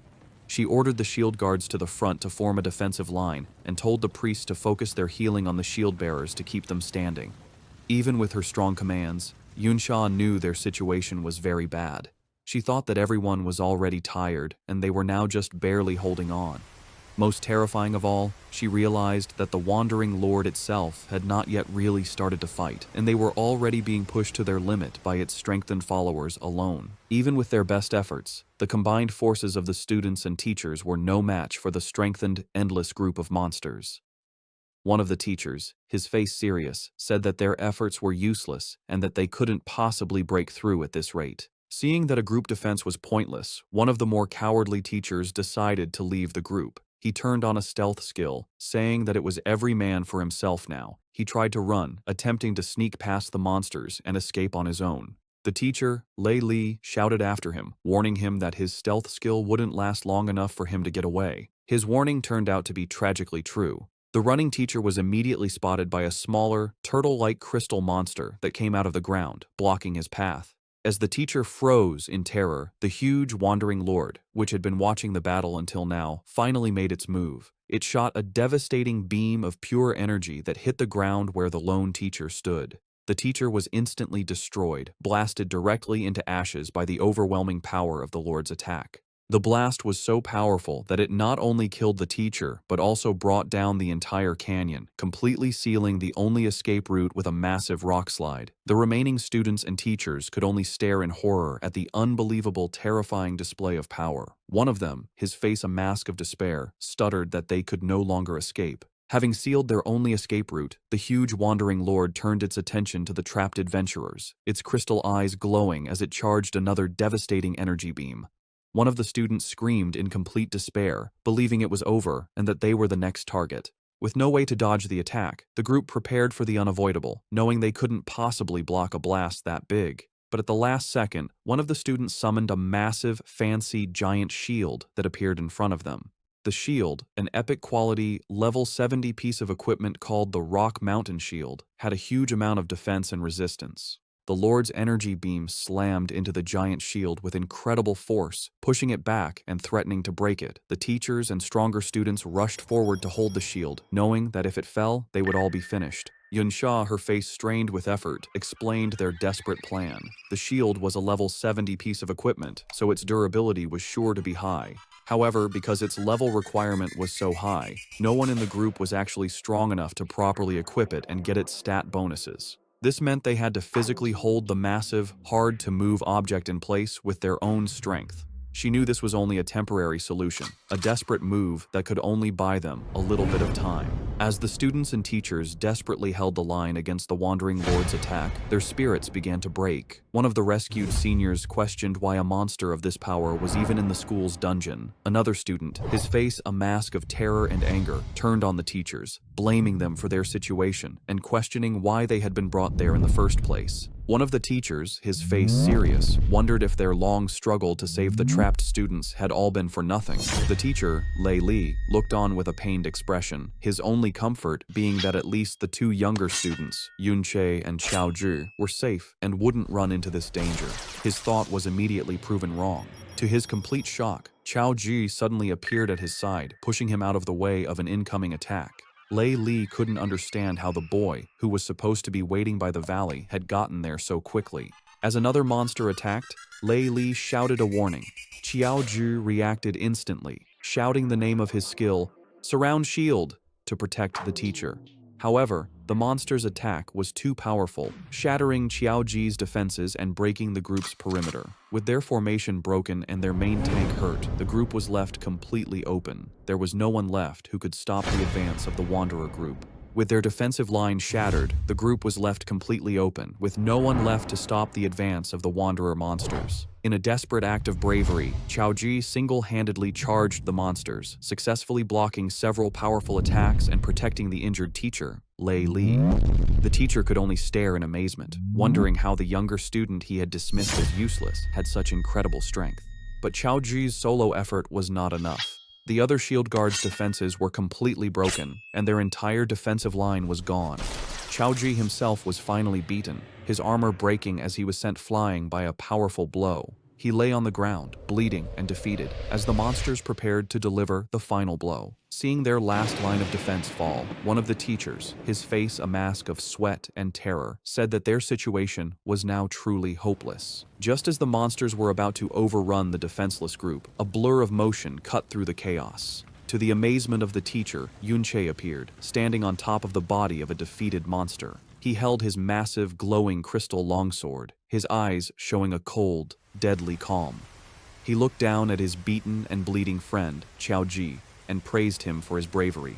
He then turned his attention to the monster group, his voice filled with strong confidence, and said, "Leave the rest to me." A short time ago, back in the mirror world, Yunche stood before the crystal core. He realized that since he had found the replica, the original, real-world version must still exist. This meant that with his mirror world ability, he could effectively double his harvest of any valuable resource. However, he knew there were limits. He had gathered 75 pieces of the valuable crystal ore, but bringing them all out would require 750 minutes of mirror walk time, far more than he had. He understood that, like the crystal core, each piece of ore cost 10 minutes of his time to bring out. Faced with this limit, he made a choice. He would loot the real-world crystal core, but for now, he would use the replica he found in the mirror world to get its powerful buffs right away.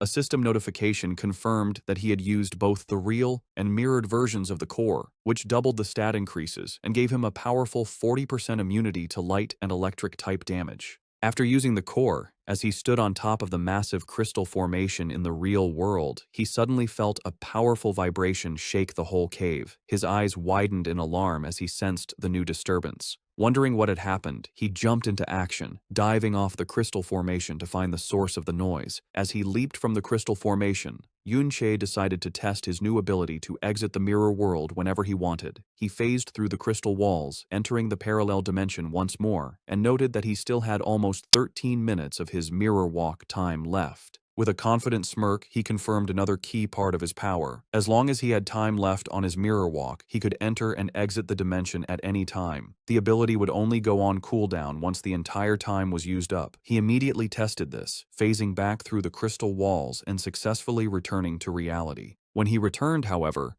he saw a shocking sight. The number of monsters had grown hugely, far more than the crystal ore alone could explain. Towering over them all was the giant Wandering Lord, and Yun-che finally understood that this creature was the true source of the dangerous feeling he had felt from the very beginning. Realizing the huge danger, his first thought was for his friend. He knew that Xiaoji and the others were in great danger, but with his new control over the mirror world, a new plan began to form in his mind. Knowing he could now enter and exit the dimension at any time, he saw a chance to turn the tables on the seemingly unbeatable boss. With his new control over his ultimate skill, Yun-che came up with a new strategy. He began to phase in and out of the mirror world, using the other dimension to instantly move around, easily dodging the monster's attacks before reappearing in the real world to strike. This hit-and-run tactic was very effective. After taking down several more of the elite monsters, he reached level 24. He took a moment to check his new power, calculating that with his increased mana and the doubled mana recovery from the crystal cores, he could now stack his Blade of Trickery skill to get a huge 330% increase in his attack power. However, Yuncha stayed realistic. He knew that while his current power was crazy, it was still not enough to face the giant Wandering Lord, a creature even stronger than a normal dungeon boss. He decided that he would need to reach at least level 30 to have a real chance of winning, and he knew he was still a long way from his goal. The story then returns to the desperate moment in the real world, with the students and teachers about to be killed. Just as all hope seems lost, Yun-che exits the mirror world for the final time and appears in the middle of the battlefield. Standing on the body of a defeated monster, he looks at his beaten but brave friend, Qiao Ji, and praises him for his courage. With strong will, he tells his friend to leave the rest to him, ready to face the huge group of monsters alone. Exiting the mirror world for the last time, Yun-che landed firmly on the ground, ready to fight. He immediately took charge, telling those with support skills to buff him while he took on the Wanderer Horde. Yunsha and Xiaoji reacted right away. The powerful high-level student used her Starlight Mystic art, while Xiaoji cast his defensive Surround Shield and Shield Armor, both skills buffing Yun-che with a big boost to his spirit and attack power. Now stronger, Yun-che became a storm of destruction, his massive crystal longsword cutting through the groups of elite monsters with ease. He knew that while the number of enemies was ridiculous, he was no longer in any real danger. After using the 2 crystal core secret treasures, his health was several times higher than before, and his 40% damage reduction against the monster's light and electric attacks made him very tough. His only frustration was that the monsters were immune to the confusion effect from his Chaotic Thorn skill, which would have made killing them much faster. The other students and teachers could only watch in shocked silence. The teacher, Lei Li, and the other seniors who had previously looked down on him were in complete disbelief. They checked his status bar and confirmed he was a support class chanter, but they couldn't understand how his attack power was so high, or what strange skill let him seem to teleport around the battlefield by phasing through the mirror world. Lei Li, his arm bleeding from an earlier injury, looked on with a mix of shock and awe.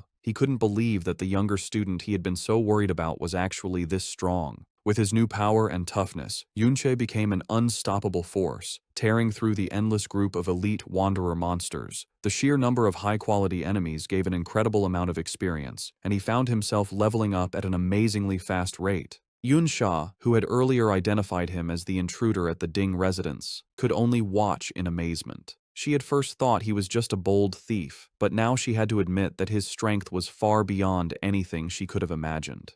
Yun Yin was just as stunned, left speechless by the incredible display of power from the boy who shared her last name. Yuncha continued his non-stop attack, phasing in and out of the mirror world to move and strike, his movements a blur of purple energy. He gained level after level, one after another, quickly reaching level 28. The other students and teachers, who had been about to die just moments before, were completely shocked.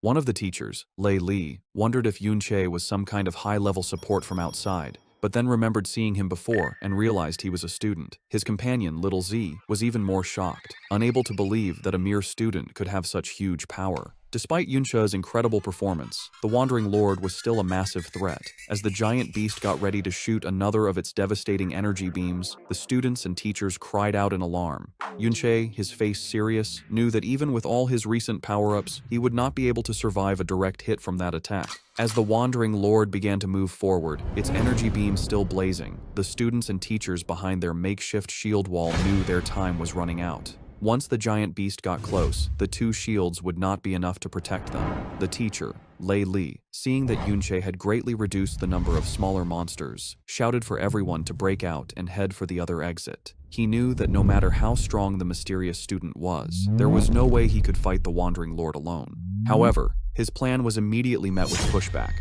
One of the other students pointed out the problem. The two massive shields were too hard to move. If they left them to make a run for it, they would be completely open to the Lord's devastating attacks. Another student added that the shields were too heavy to be carried and could only be moved by storing them in an inventory, which none of them could do. Just as their argument got heated, a calm voice cut through the chaos, telling them to leave it to him. It was Yunche. He laid out a new, selfless plan. He would attack the Wandering Lord to get its attention, giving the rest of them a chance to retreat. The teacher, Lei Li, was stunned by his sacrifice, asking what would happen to him if they all ran. Yunche explained his thinking. He knew from his past life that if a Wandering Lord isn't dealt with, it will eventually gather all the monsters in the dungeon and wander into the outside world, causing a major disaster. With a look of serious determination, he declared that he would stay behind and kill the beast himself. He activated his Blade of Trickery, boosting his attack power by a huge 350%, and noted that he still had over 5 minutes left on his mirror walk, giving him the perfect tool to take on the giant enemy. As Yunche got ready to face the Wandering Lord alone, the teacher, Lei Li, made the hard choice to lead the others in a retreat. He told them to get out faster, thinking that no matter how strong Yunche was, he would eventually get tired against such a huge enemy. He figured that the sooner they escaped, the sooner Yunche could escape too.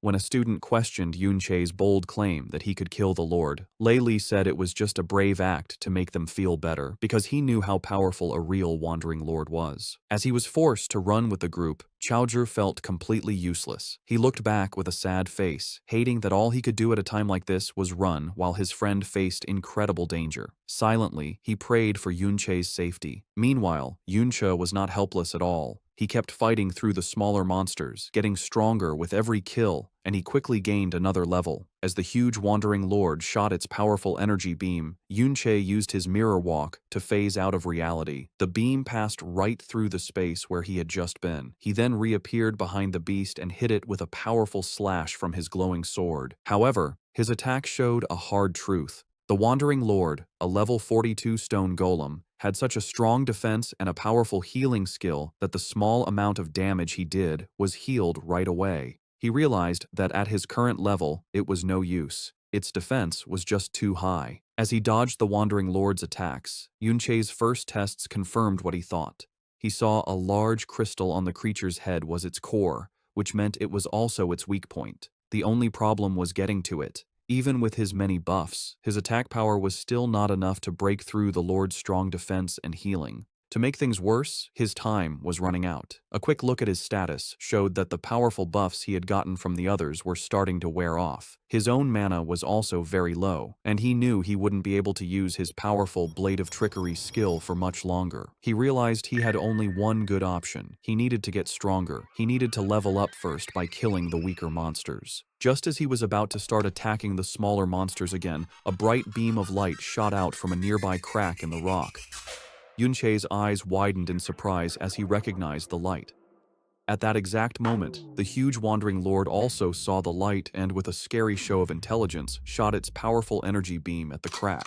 Yunche immediately phased into the mirror world to avoid the blast, but as he reappeared, he was shocked to see the beam was aimed at the exact spot where he would show up. He realized with a jolt that the smart boss had already learned his pattern and was guessing his moves. Forced to reappear in the real world in the middle of the Wandering Lord's huge energy beam, Yunche was caught in the blast. The attack was a big, continuous one that quickly took away his health, even with his powerful defenses. He knew he couldn't use his mirror walk to dodge, as he had less than 4 minutes of it left, and the continuous attack would use it all up in no time. His only choice was to use his undead army to block the damage. However, he knew this was a costly plan.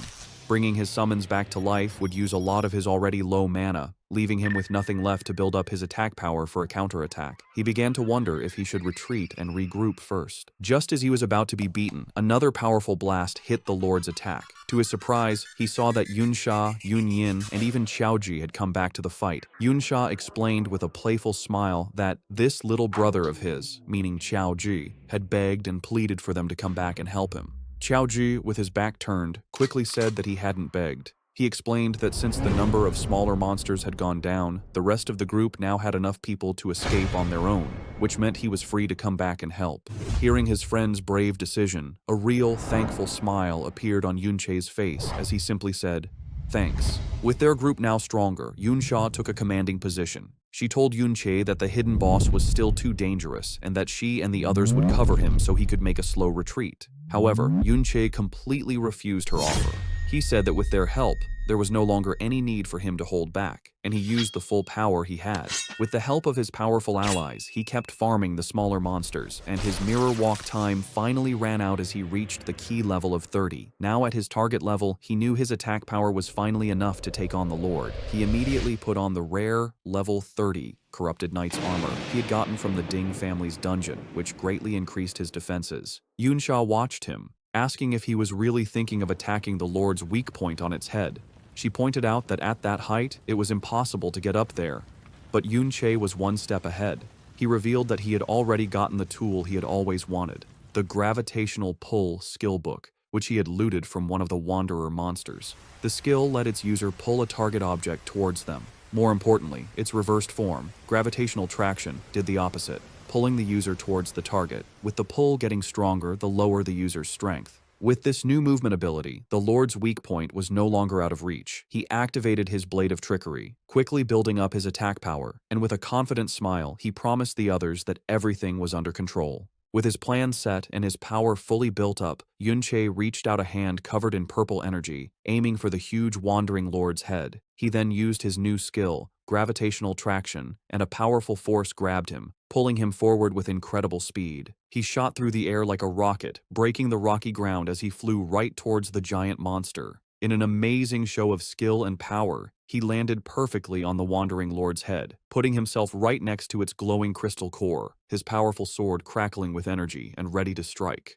Down below, Yunsha and Yunyin, who had just said it was impossible to reach that height, could only stare upwards, their faces frozen in looks of absolute shock and disbelief at the impossible thing he had just done. Having reached the Wandering Lord's weak point, Yunche used all of his power. He drove his massively buffed sword deep into the glowing crystal core, causing a spiderweb of cracks to spread across its surface. The huge beast, however, would not go down without a fight. As it was dying, it let out a final massive explosion of pure energy from its core, a last-ditch effort to take its attacker down with it. Yunche was caught in the center of the blast, his health dropping quickly as a flood of messages confirmed the massive, continuous damage he was taking.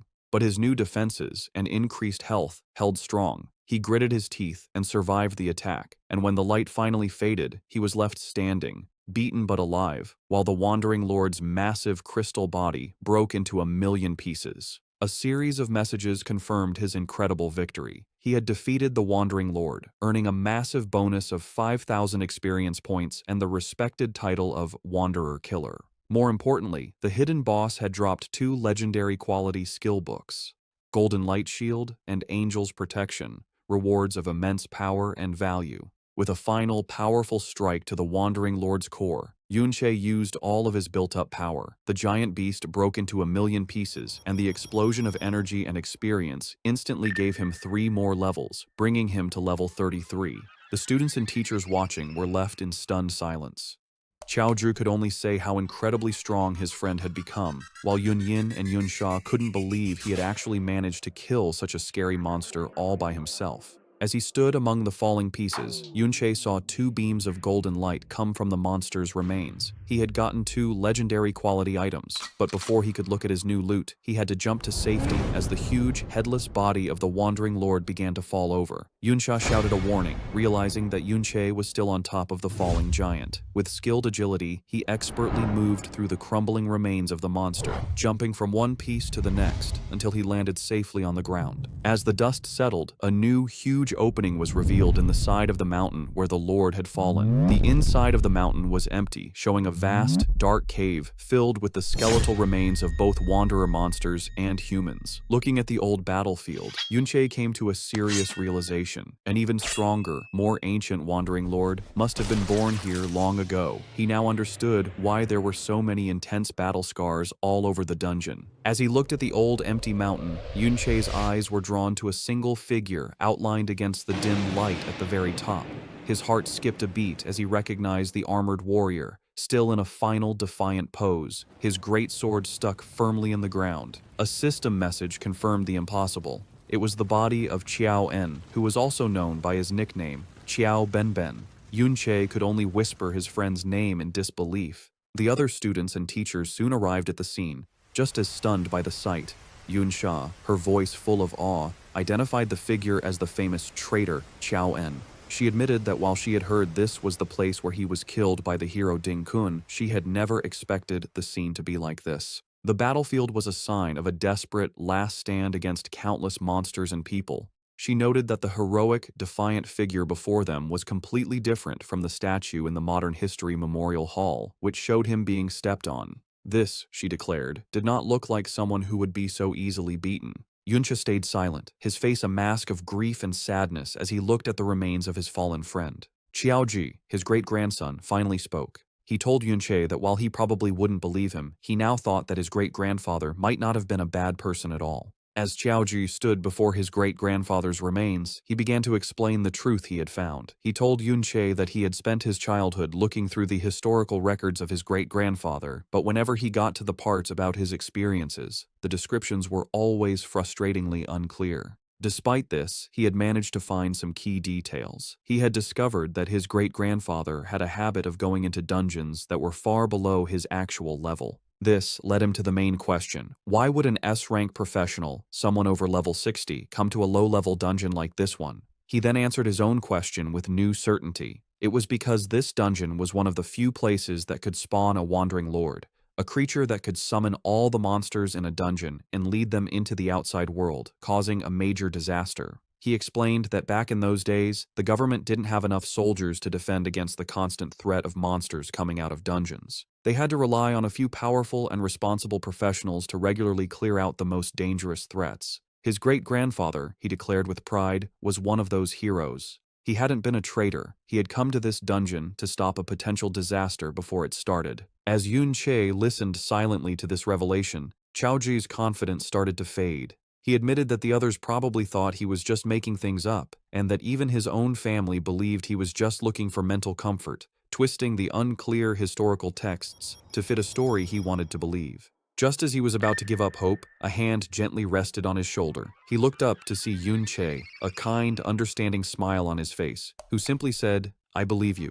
As Yunsha and Yunyin looked on with expressions of shock and admiration, Qiaozhi was completely overwhelmed, left speechless by Yunche's simple, heartfelt statement of belief. A flood of memories washed over Yunche as he remembered his fallen friend and comrade, Chao Benben, whose heroic legacy had been so cruelly twisted.